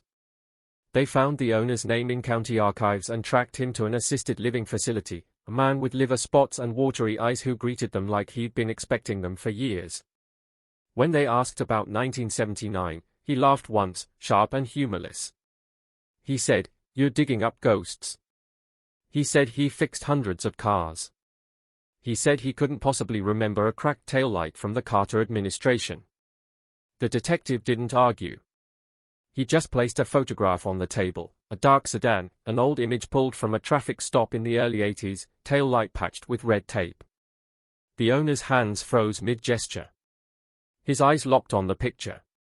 His mouth opened and then closed again, like a man trying to swallow a truth that tasted like metal. He said he remembered that car. He said it came in late, near closing time, engine running rough. He said the man driving it didn't want paperwork, didn't want a receipt. Cash only. He said the man wore a heavy ring. He said the ring caught the light when he pointed at the damage and demanded it be fixed fast. He said there was a girl in the passenger seat, sitting very still, staring straight ahead, like she had traveled beyond fear into something numb. The detective asked for the man's name. The owner shook his head. He said he never got it. He said the man called himself Ray, or maybe Roy. He said the man had a limp when he walked around to check the taillight. He said the limp wasn't dramatic, just enough to notice if you were watching, and he had been watching because the man's energy made the hair on his arms rise. The detective asked why he never reported it. The owner's eyes hardened. He said, "Report what? A weird guy? A nervous girl?" He said, "Back then, you minded your business." He said, "Back then, if you called the cops every time you got a bad feeling, you'd be calling all day." He said it like an excuse. Like a defense. Like something he'd told himself for decades. Then he said something that made the room tilt. He heard later that a girl was found dead by the coast, and he wondered if it was the same girl, and he didn't want it to be true, so he let the thought die. He said the tip was his way of finally digging it back up. Now they had a scene with an image, a girl in a passenger seat, a man with a ring, a cracked tail light, cash in hand, urgency in his voice. They didn't have a full name. They didn't have a confession. But they had a story with enough edges to cut. They pulled every record they could find from that shop's old ledger books, if any had survived. One had, miraculously, a water-stained log with entries that looked like scratches made by a desperate hand. The owner couldn't be sure which line belonged to the car. But he pointed to one, late repair, taillight, cash. No plate number. No make. No model. Just that. A whisper in ink. The detectives went back to the brother again, this time with a different posture, less curiosity, more pressure. The brother saw it immediately. He smiled like a man who has practiced smiling in front of prosecutors. They asked about the mechanic shop. He said he'd never been there. They asked about a dark sedan. He said he'd owned dozens. They asked about the ring. He held up his hands, palms out, performing innocence. Lots of guys wear rings. They asked about Ray. His eyes flickered. Not long. A blink. But in a case like this, a blink is a flare in the dark. He said he didn't know any Ray. He said they were wasting their time. He said they should let the dead rest. And that phrase, let the dead rest, landed wrong, because it wasn't sympathy, it was strategy, and detectives know the smell of strategy the way dogs know blood. They left the interview with nothing they could use in court, but something they could use in their own minds, a tightening circle. Ring. Limp. Cracked taillight. Motel. Mechanic. Passenger seat. They looked at their board and saw the pattern forming like a storm front. The detective who kept the file on his desk didn't celebrate. He didn't smile. He just stared, because he'd lived long enough to know that patterns can be mirages, that coincidences can be cruel, that you can spend years chasing a shape in fog and still hit a wall. But he also knew this, the case was no longer silent. It was talking. It was leaving fingerprints on the present. Outside the station, the community's unease sharpened into something restless. People started looking at old neighbors differently. Old rumors surfaced and crawled through conversations like insects. A woman at a grocery store told another woman she remembered a man with a limp who used to hang around that motel. A retired deputy said, over coffee, that there had been a local crew back then who liked young girls, and everyone knew it, and everyone pretended not to. The past, once buried, began to leak into everyday life, and it didn't leak cleanly. It leaked in accusations and half-truths and the kind of fear that makes people whisper instead of speak. And the girl's family, now pulled into this whirlpool, felt the strange torment of late identity. She had been returned to them as a name, but not as peace. Her mother asked the detective if he thought they were close. The detective didn't promise. Promises are cheap. He said only this, we're hearing things we never heard before.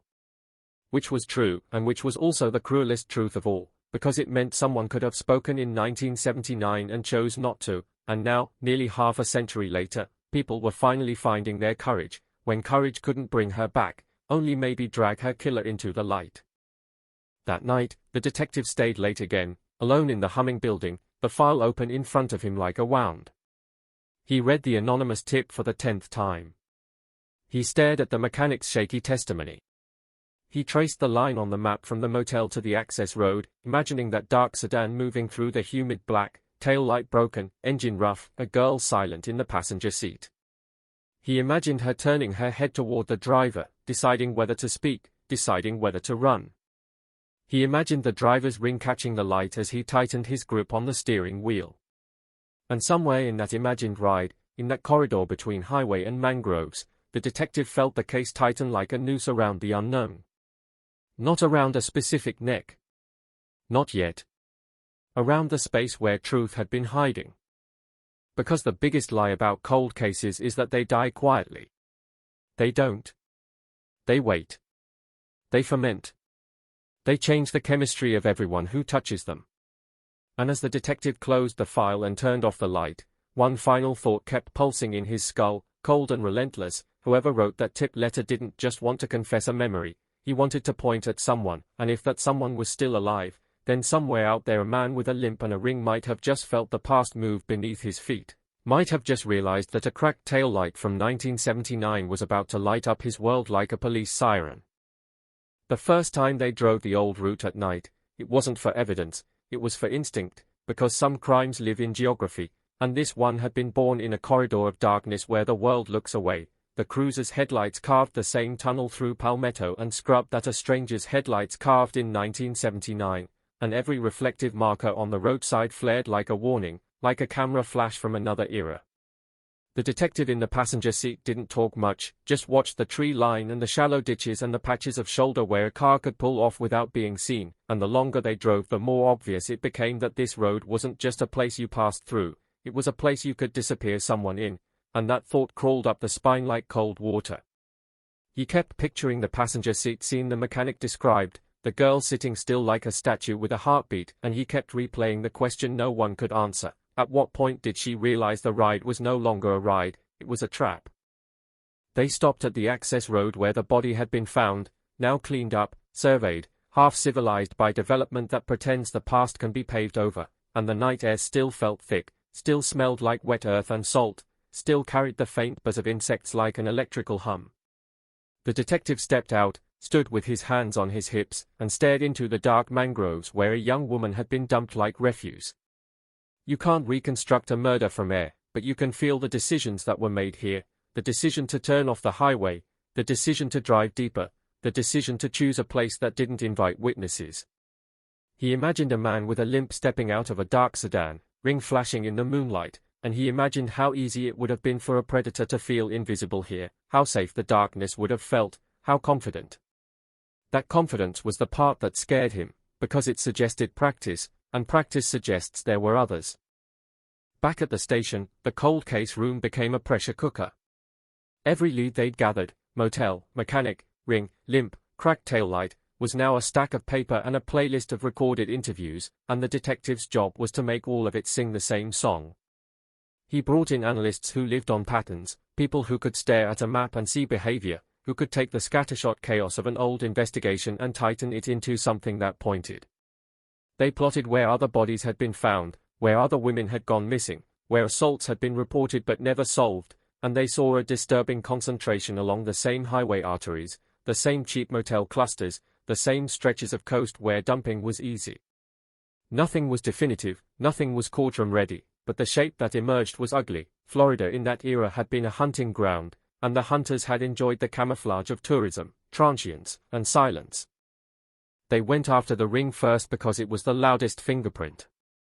Rings leave impressions in memory, people notice them, especially when they are heavy, flashy, symbolic.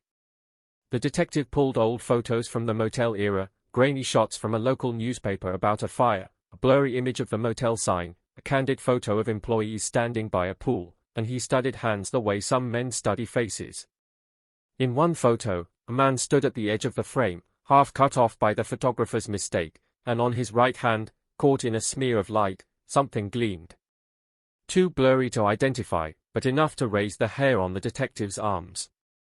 He enlarged it until the pixels became a mosaic and still he couldn't swear to what he was seeing.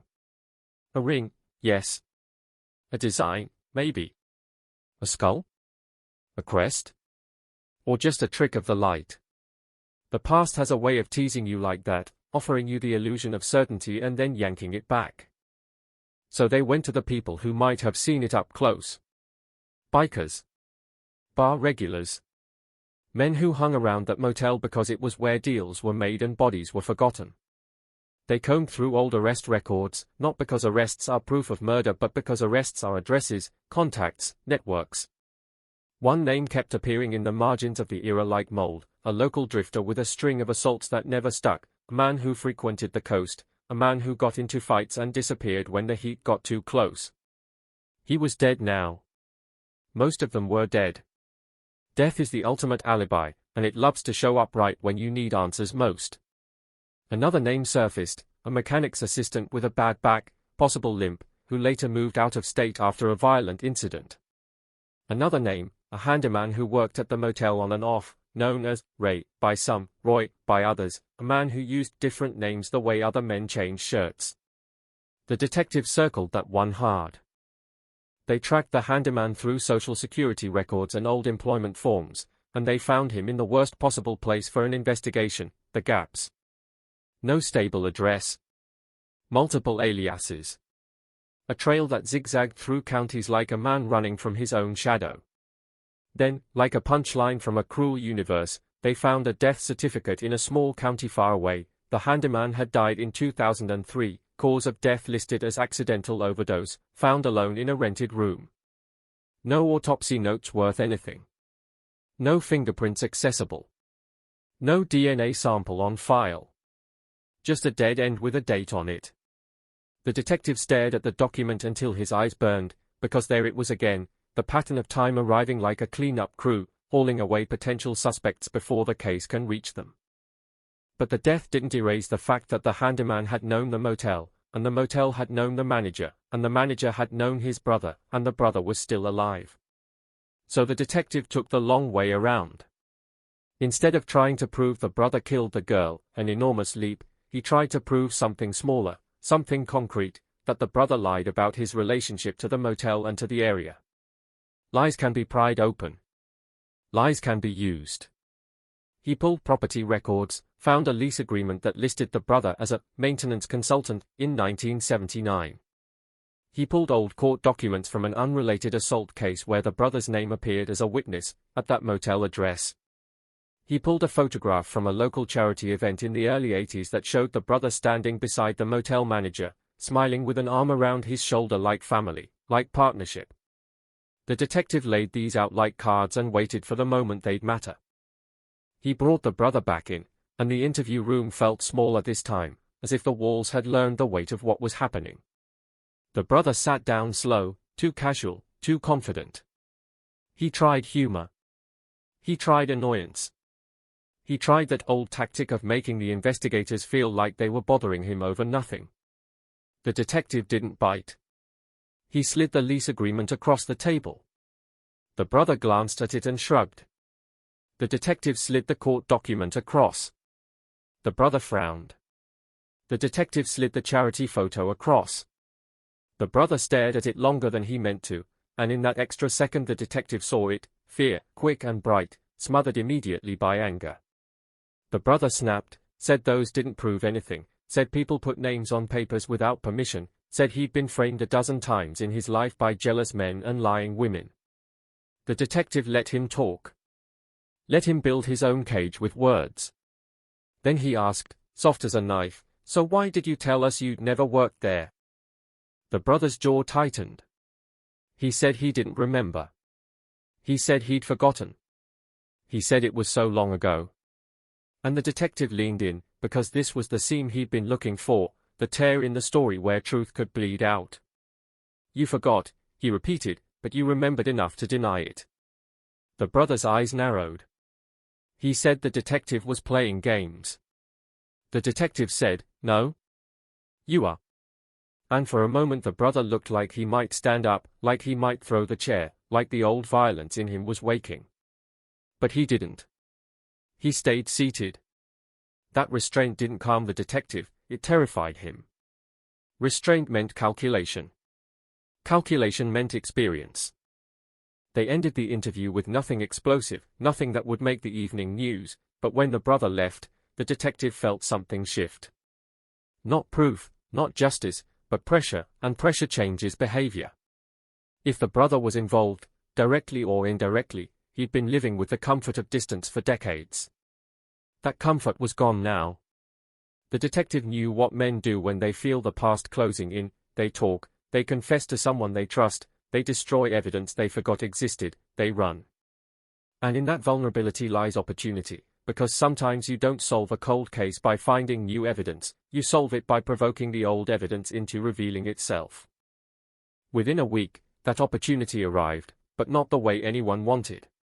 A small fire broke out at a storage unit facility on the outskirts of town, late at night, the kind of place people stash the leftovers of their lives, furniture, old clothes, boxes they swear they'll sort someday. Firefighters knocked it down fast. No injuries. No headlines.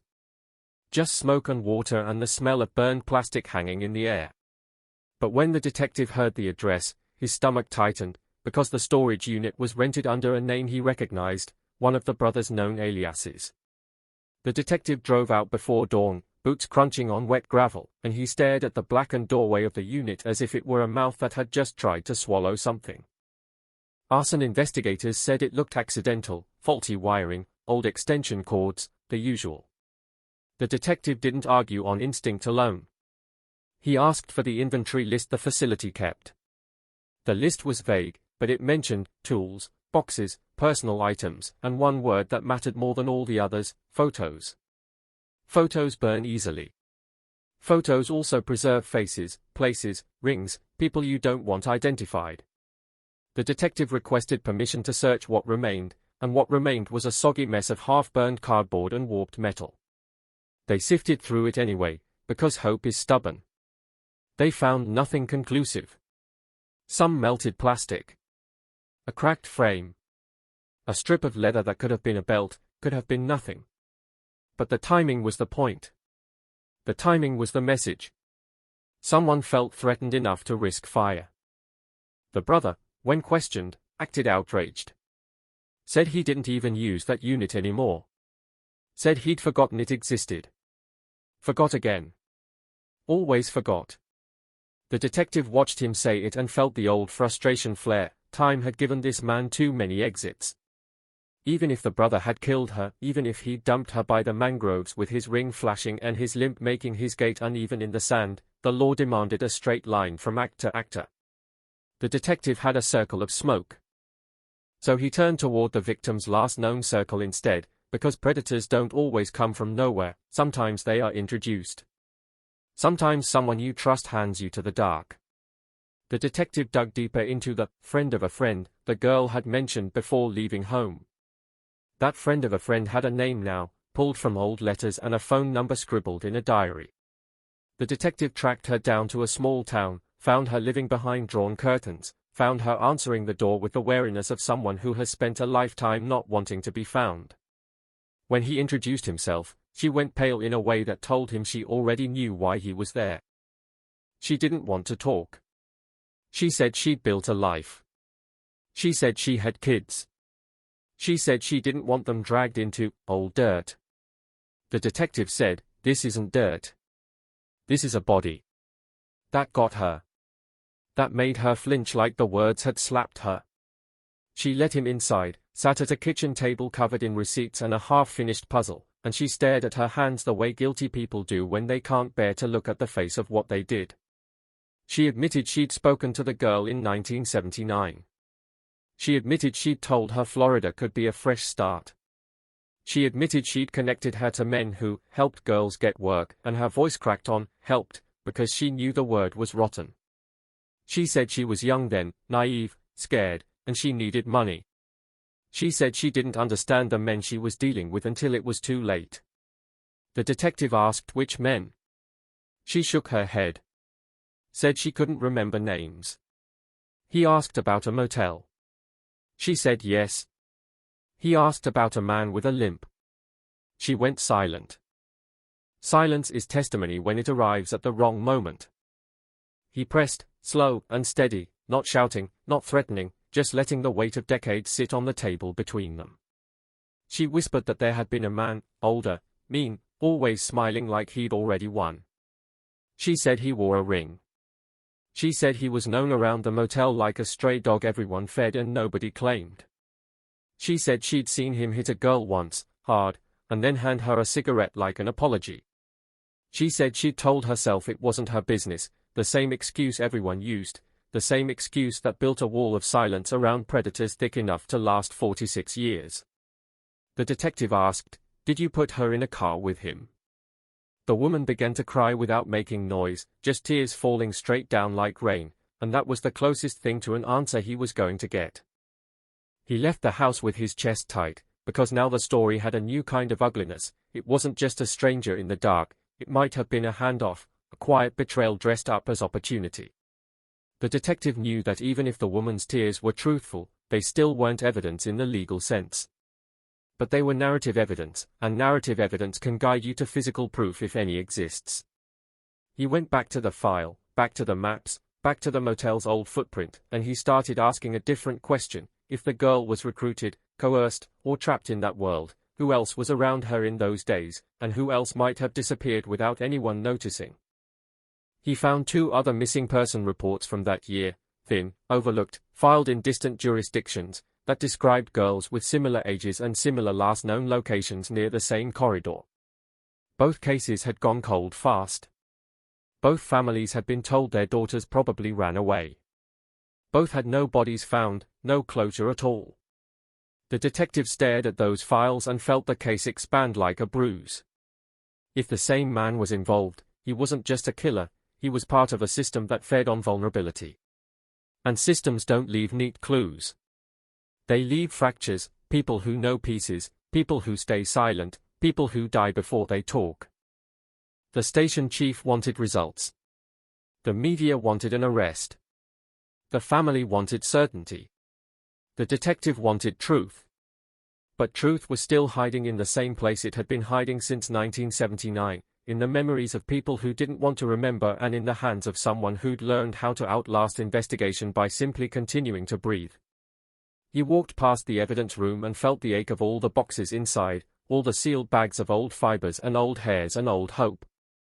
He thought about the burned storage unit and the woman crying at her kitchen table and the brother smiling like a man insulated by time. And he realized the cruelest part wasn't that the case was unsolved, it was that it was solvable in pieces, and pieces aren't enough to put handcuffs on anyone. That night, when the detective got home, he didn't sleep. He sat at his own kitchen table, lights off, the glow of his laptop painting his face a sick blue, and he watched old footage from the era, local news clips about crime, fuzzy interviews outside bars, grainy shots of highway patrol stops, hoping to catch a glimpse of a ring, a limp, a familiar car. He paused and rewound until his eyes blurred. In one clip, reporter stood outside a motel, that motel, before it burned down, and behind her, leaning on a railing, a man laughed at something someone said off camera. His face was a smear, but his posture was clear, and when he shifted his weight, the detective's throat went tight, the man favored one leg. A subtle limp. And when the man lifted a hand to scratch his jaw, something flashed on his finger, bright and sharp like a warning flare. The detective stared at the paused frame, heart pounding, because it was still not proof, still not enough, still a ghost trapped in pixels. But it was something the case hadn't had in 46 years, a moving image of a living suspect in the environment where the victim had likely last been alive. He saved the frame, enhanced it as much as the software allowed, and stared at the glittering smear on the hand. A ring. A signature. A tiny piece of the past waving at him through static. Outside, the neighborhood was quiet, Christmas lights glowing on other people's houses because the calendar kept moving no matter what death demanded. Inside, the detective felt the case tighten again, like a wire being pulled taut, and he knew that somewhere, perhaps in a recliner in a dim room, perhaps in a rented house behind closed curtains, a man with a limp might also be awake, feeling the same tightening, sensing the past crawling out of the ground, because identification had given the dead girl her name back, and now that name was pulling at the living like a hook, dragging secrets toward the surface whether anyone wanted them there. Or not. The image wouldn't leave him alone. That frozen sliver of 1979 trapped in static, a man leaning on a motel railing like the night belonged to him, his weight shifted just enough to betray an uneven gait, his hand lifting and flashing a ring like a signal flare, too blurry to swear on, too specific to ignore, and the detective felt the old case do something it hadn't done in decades. It reached forward and grabbed him by the throat. He carried the frame into the lab the next morning like contraband, slid it across a technician's desk, and watched the technician's face tighten as the software chewed on pixels and coughed up sharpened edges that still refused to become certainty. The ring became a shape without a name. The limp became a posture without a diagnosis. The man became a silhouette with the audacity to stand in the background of a news clip as if he'd never have to answer for anything. The detective didn't need a full face yet. He needed a thread strong enough to pull. He went back to the station's media archive, old tapes in mislabeled boxes, reels that smelled like dust and heat, because in the late 70s local news loved crime, loved danger, loved the idea that evil could be filmed from a safe distance. He found more footage around that motel, a report about a robbery, a segment about a fire code violation, a quick interview with a county inspector. Each clip offered seconds of the same environment, the same railing, the same parking lot where the light fell wrong and shadows pulled thick. He watched them until his eyes felt sandblasted. He learned the rhythm of the place, which corner the manager liked to stand in, where the payphone hung, how the "no vacancy" sign flickered like a heartbeat. And then, brief, almost accidental, he saw the man again in a different clip, crossing behind a reporter with a slight hitch, turning his head as if he recognized the camera and didn't care. That was the part that twisted the detective's gut. Predators who fear cameras avoid them. Predators who feel untouchable walk right through the frame. He pulled stills from every appearance and laid them out like a flipbook of menace. Same build. Same posture. Same hand movement. Same suggestion of a ring. The detective didn't announce it as a breakthrough because announcing is how you get embarrassed in court. He treated it like a live wire. He sent the stills to analysts who specialized in gait recognition, people who studied how bodies move the way linguists study accents.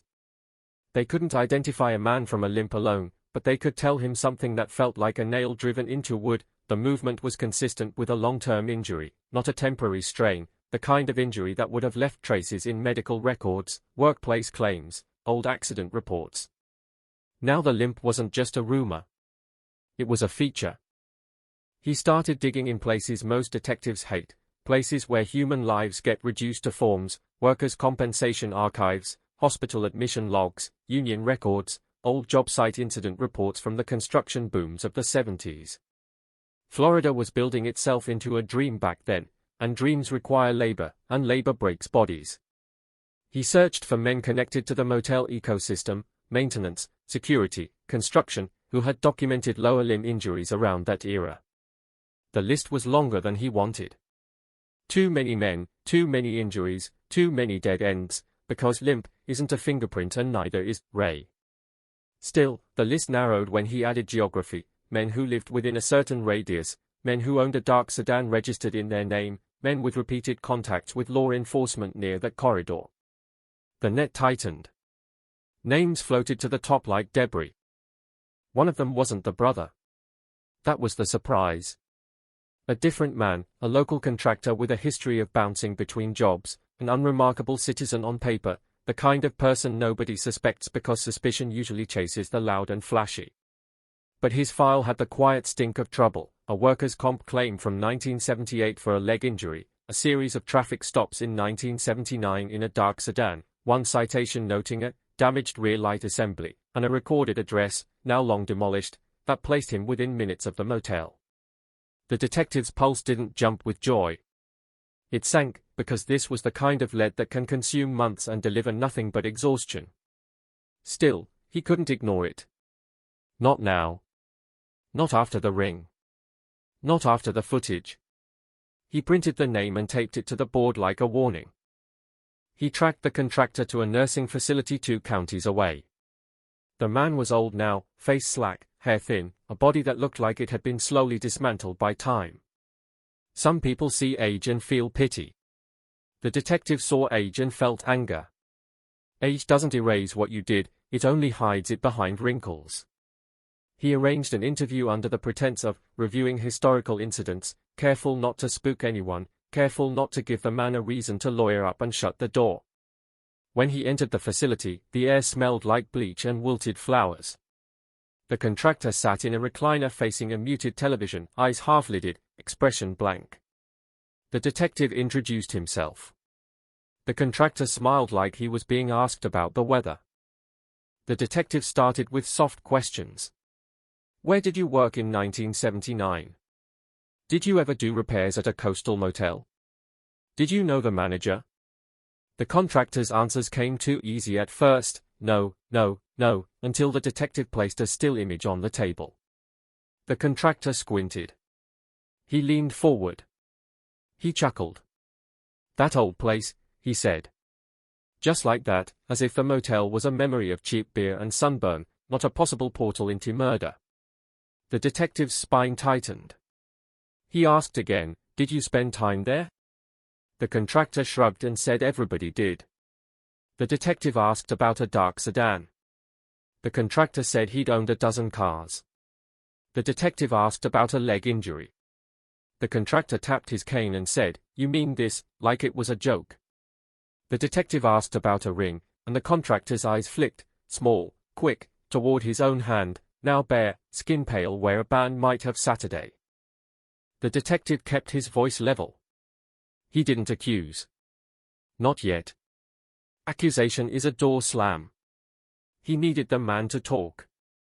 He asked about young women at the motel, girls coming and going, hitchhikers, runaways, travelers.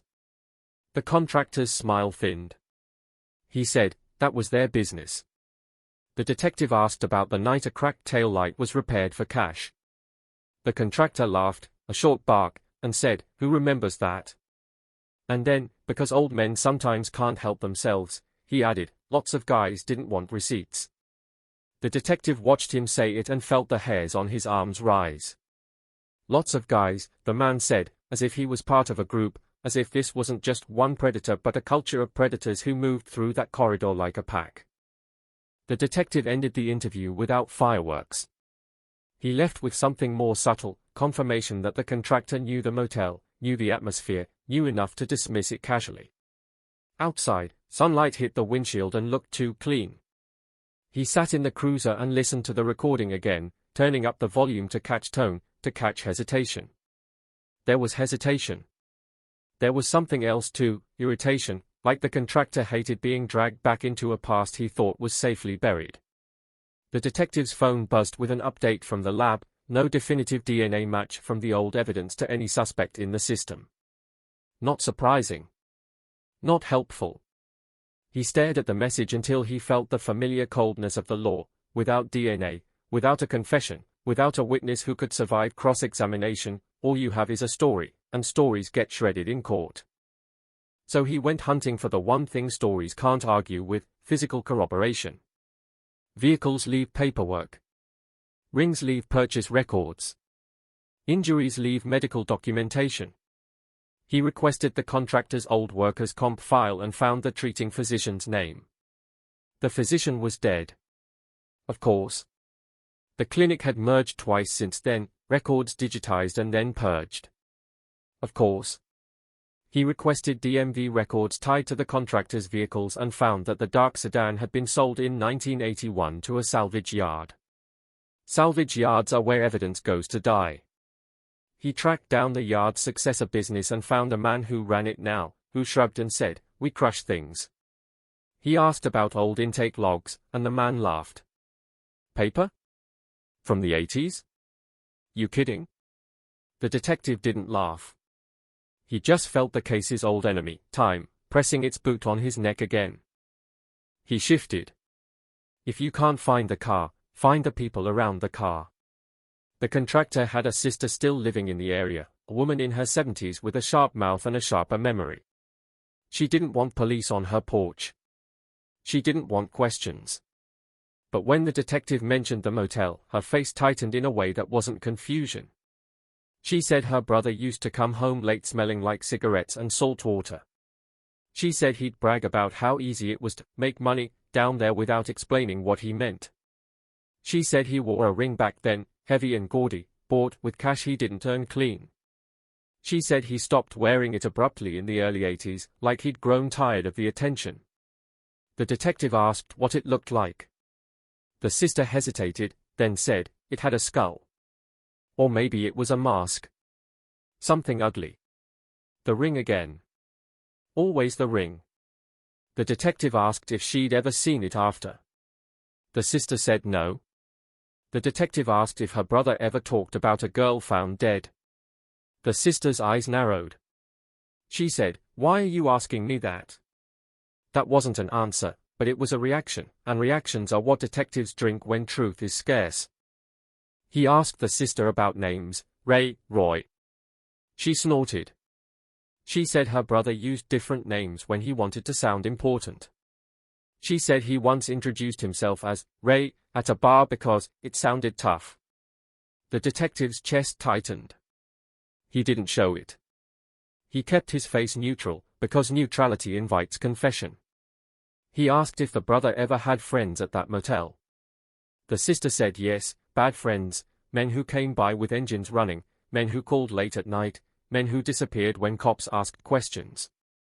She said there had been an incident once, she couldn't remember the year, where a girl screamed outside the house and her brother dragged her into a car, and when the sister threatened to call police, the brother said, "Mind your business." The sister didn't call. She didn't want trouble. The same excuse again, repeated like a prayer in Florida's humid dark, "Mind your business, mind your business, mind your business." The detective left her porch feeling sick, because, mind your business, is how predators build empires. The story was tightening around the contractor like wire, but wire still isn't proof. So the detective tried another angle, the friend of a friend, the woman who had cried without making noise, the woman who had admitted she connected the girl to the motel world. He brought her in again, this time with the contractor's name carefully withheld, to avoid contamination, to avoid leading her. He asked her to describe the older man again. She said he had a cane sometimes. She said he joked about an old injury. She said he drove a dark car that rattled when it idled. She said he wore a skull ring. The detective felt his stomach drop, not from victory, but from dread. Multiple sources were now describing the same signature, and in homicide, signatures are never accidental. They are choice. They are pride. He asked her if she could pick him out of photos. She said she wasn't sure. The detective showed her a photo array, standard procedure, controlled, careful, and when she reached the contractor's image, her hand hesitated. Her fingers trembled. She didn't say yes. She didn't say no. She whispered, "He looks like him." In court, "looks like" is a weak thread. In a detective's gut, "looks like" can be a drumbeat.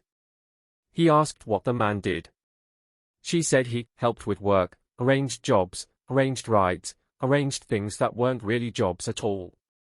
She said he liked the feeling of being needed. Predators do. She said he always smiled like he knew something you didn't. The detective thanked her and watched her leave the room with shoulders hunched as if guilt had physical weight. She had helped build the corridor that swallowed the girl, and now she had to live with it. Meanwhile the media caught wind of the revived suspect focus, not names, not yet, but whispers that investigators were closing in. The headlines went feral. Decades-old Florida mystery heats up, new suspect. Talk radio turned the case into entertainment. Comment sections turned it into war. The detective hated that part, because public pressure makes people reckless, and reckless ruins cases. But he also knew pressure is a tool. Pressure makes guilty men move.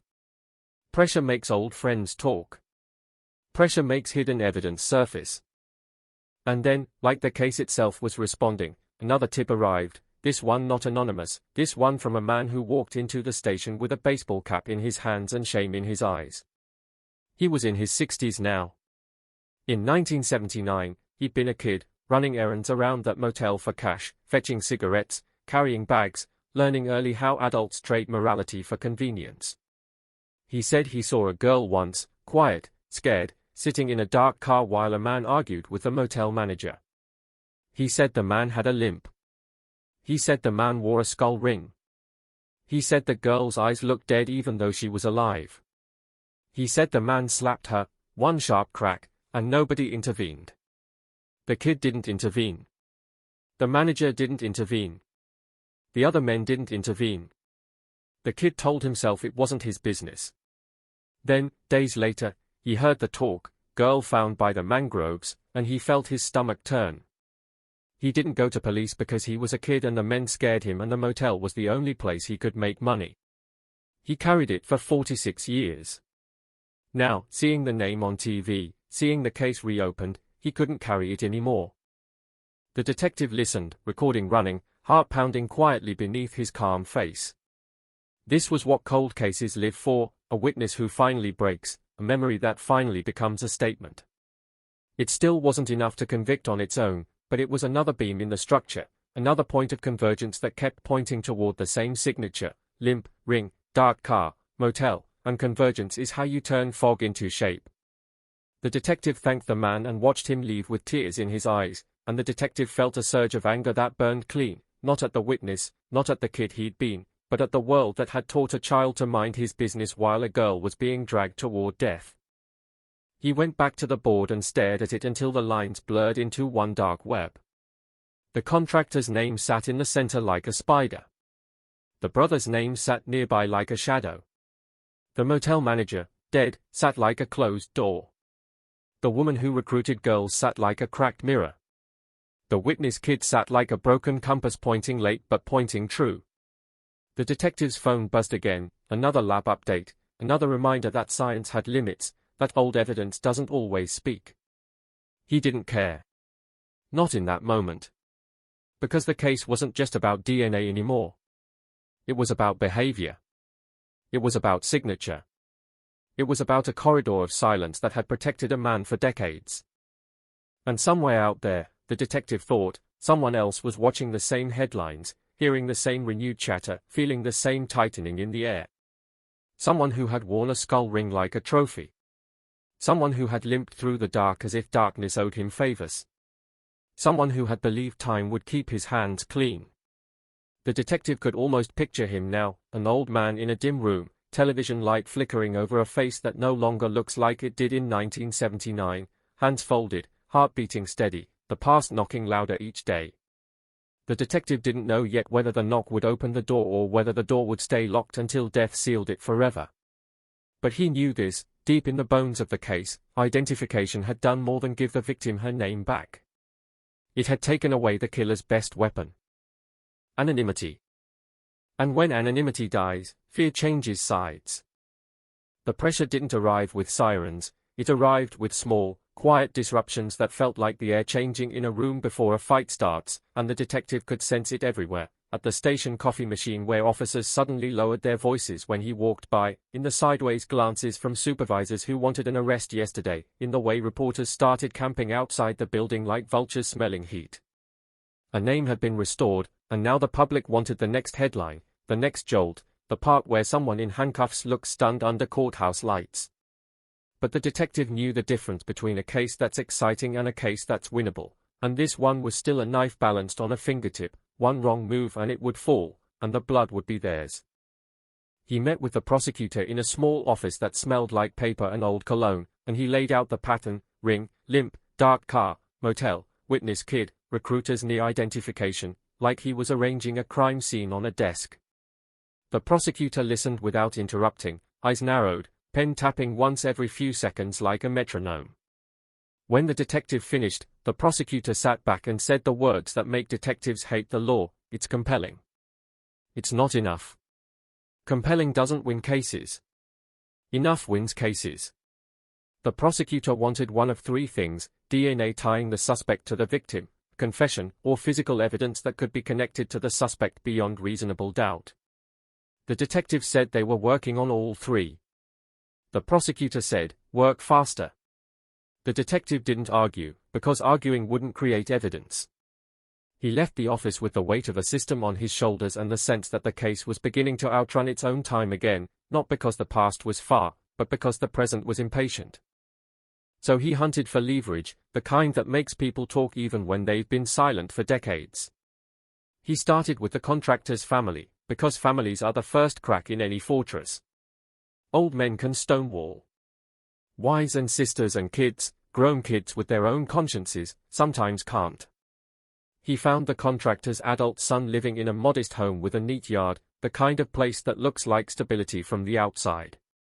The son answered the door with a guarded expression, already defensive, already tired of whatever the world might want from his family. The detective introduced himself and watched the son's face shift when the name of the victim was spoken, because the name had started circulating now, carried by news anchors with grave voices, carried by social feeds that made murder feel like entertainment. The son said, "My father didn't do anything." The detective hadn't accused him yet. The son had already built the wall. The detective didn't push hard. He let silence work. He asked about 1979, about where the contractor worked, about whether he spent time at the coastal motel.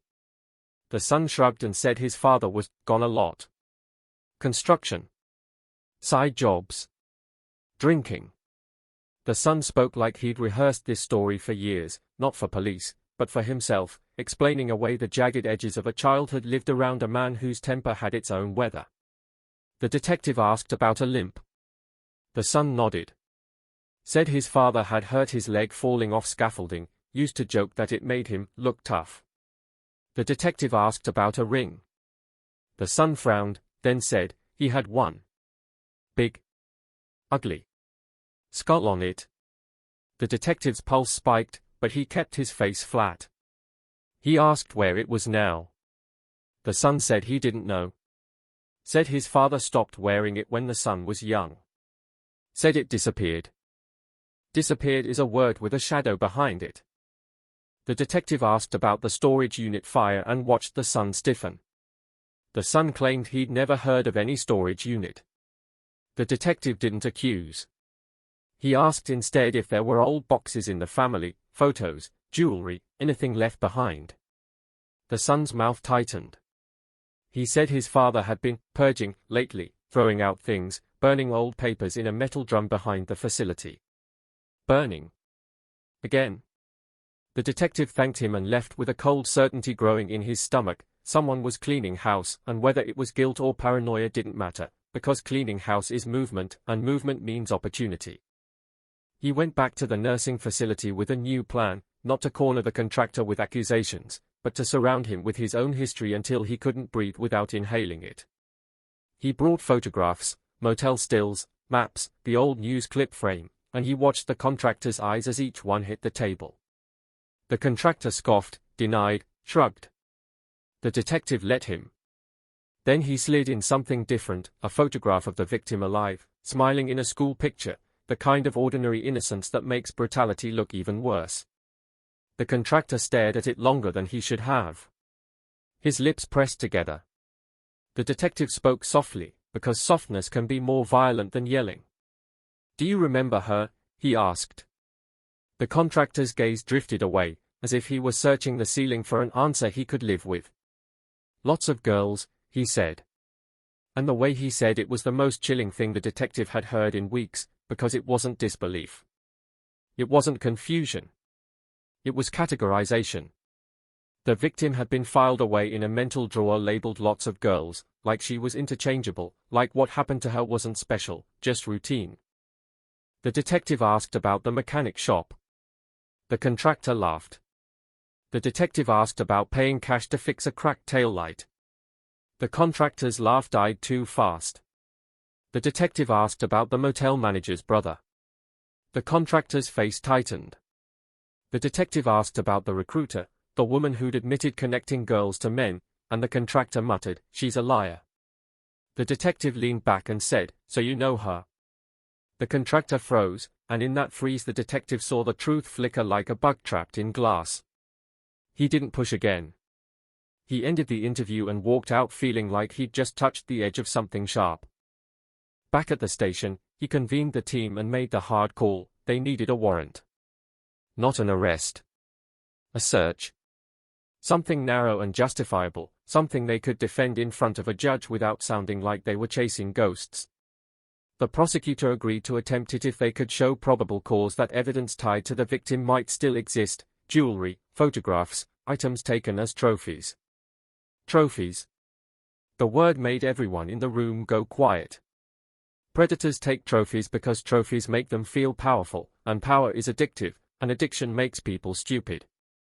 The detective believed, deep down, that the skull ring itself was a trophy of a different kind, an identity piece, a symbol worn openly because it thrilled him to flirt with detection. If he'd stopped wearing it, maybe it was because the thrill had turned to fear. Fear makes people hide things. Hide things in storage units. Hide things in attics. Hide things in the backs of drawers. The detective wanted to find whatever had been hidden before it could be burned, buried, or thrown into a river. The warrant request went to a judge who'd been a young lawyer when the girl died and was now old enough to remember the era's crimes like scars. The judge read the affidavit in silence, page after page, and the detective watched the judge's eyes linger on the victim's photograph. Judges are trained to be stone, but stone can crack. The judge signed, and the ink looked like a gunshot on paper. The team moved before dawn, because warrants work best when the world is still half asleep and suspects haven't had time to put on masks. They searched the contractor's old home first, now owned by the son, careful, methodical, gloves and evidence bags, cameras recording every drawer opened. The son watched with clenched fists, not just angry but frightened, because when police start pulling apart your closets, you realize your childhood wasn't as safe as you told yourself. They found nothing at first: old tools, dusty photo albums, stacks of receipts. Then, in a box labeled Christmas, buried under tangled lights, they found a small velvet pouch. The detective's throat tightened. He opened it slowly, as if opening it too fast might release something poisonous. Inside was not the skull ring. Inside was a different ring, small, feminine, cheap, but the lab tech's eyes widened because it matched an item mentioned in the victim's family's old descriptions, a ring she wore in high school, a ring the family remembered because it had been a gift from an aunt. The victim's mother had described it with trembling precision.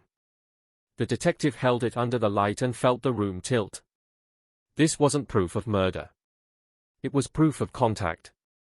Proof that the victim's property had ended up in this orbit. Proof that the corridor between her life and this man's life was not imagined. The son's face drained when he saw it. "I've never seen that," he whispered. The detective believed him. The son looked like a man realizing the foundation under his feet had been rotten the whole time. The detective bagged the ring and moved on, because he couldn't afford to feel emotions yet, not until the chain of custody was sealed and the lab results came back and the prosecutor could taste the case turning solid. They searched the nursing facility next, specifically the contractor's personal storage area and any permitted belongings. Facilities have rules. Privacy laws. Medical constraints. Murder doesn't override everything. Still, with the warrant and cooperation, they found a locked metal box tucked behind old clothing. The contractor watched from his recliner, eyes suddenly alert for the first time, as if his body might be weak but his fear was still strong. The detective asked for the key. The contractor said he didn't have it. The detective called a locksmith. The contractor's jaw clenched. The locksmith opened it with a soft snap that sounded too loud. Inside, a handful of photographs, edges curled, colors faded. The detective flipped through them slowly, because photographs can be worse than bones. Most were mundane: construction sites, fishing trips, men laughing at barbecues. Then he found one that made his stomach drop, a photo of the coastal motel pool, taken from an angle that suggested the photographer was watching, not participating. And near the edge of the frame, half turned away, was a young woman with hair and posture that looked agonizingly familiar, the kind of familiar that makes your brain scream before your mouth moves. The detective didn't say her name. He didn't say, "Victim." He just stared, and he felt the old dead case breathe hot against his face. The contractor's voice, thin and rasping, floated across the room. "That could be anybody," he said. But his eyes weren't on the detective. His eyes were on the photograph. And that was the point. The photograph meant something to him. Enough to keep. Enough to lock away. Enough to carry into old age like a secret pressed between pages. They bagged the photos, seized the box, and left the facility with the sense that the case had just stepped from theory into something heavier.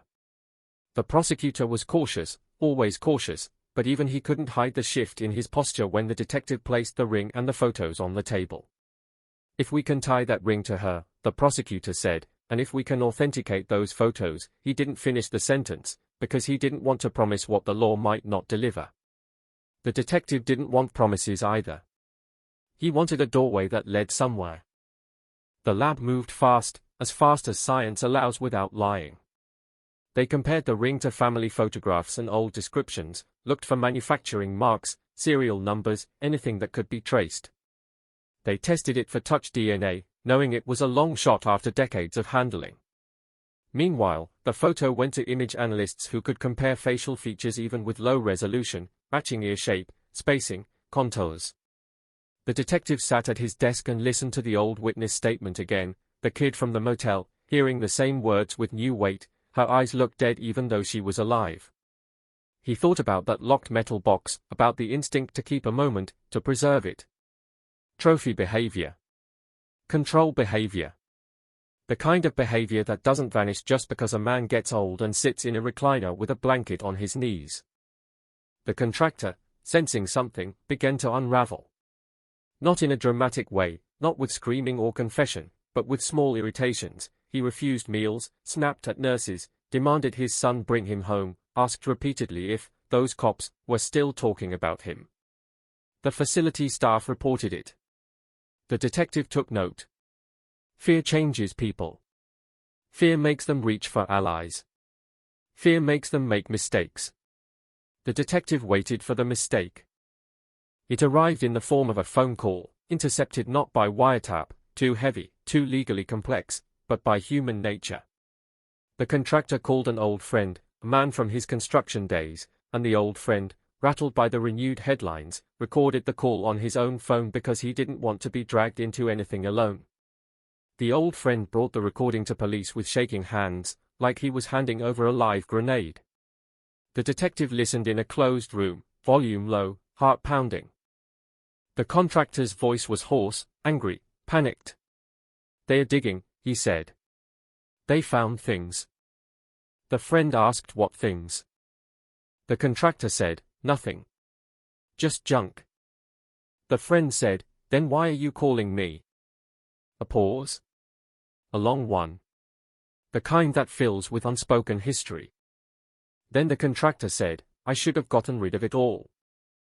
The friend asked, "Gotten rid of what?" And the contractor, suddenly furious, snapped, "Don't make me say it." The detective sat back in his chair as if he'd been hit. Not a confession. Not enough for court by itself. But it was a crack in the dam, a moment where the mask slipped far enough to show teeth.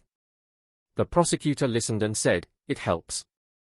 The detective heard the real translation, "It might get us to a jury." Might. Cold cases live on might. Outside, the community began to vibrate with something like collective dread. People who had shrugged for decades now spoke with certainty, as if certainty was a way to protect themselves from the idea that they'd lived among a predator. The victim's mother, old now, hands trembling, eyes raw, held the recovered ring in her palm when the detective showed it to her, and her breath broke like glass. "That's hers," she whispered, and the room filled with the kind of grief that doesn't sound like sobbing, it sounds like air being ripped out of lungs. The detective wanted to tell her they were close. He didn't. He told her the truth, "We found something that connects her to someone." He watched her nod as if nodding could hold her together. And the contractor, still not arrested, still legally innocent, sat in his facility room with television light flickering over his face, hearing the world change tone, hearing his own name whispered in places it had never been whispered before. He had lived for decades believing time was armor. Now time had turned into a blade, cutting open what he'd tried to bury. The detective could feel the case cresting toward something dangerous, something that could either become justice or become disaster, because once you start moving toward an arrest in a case this old, you don't get a second chance.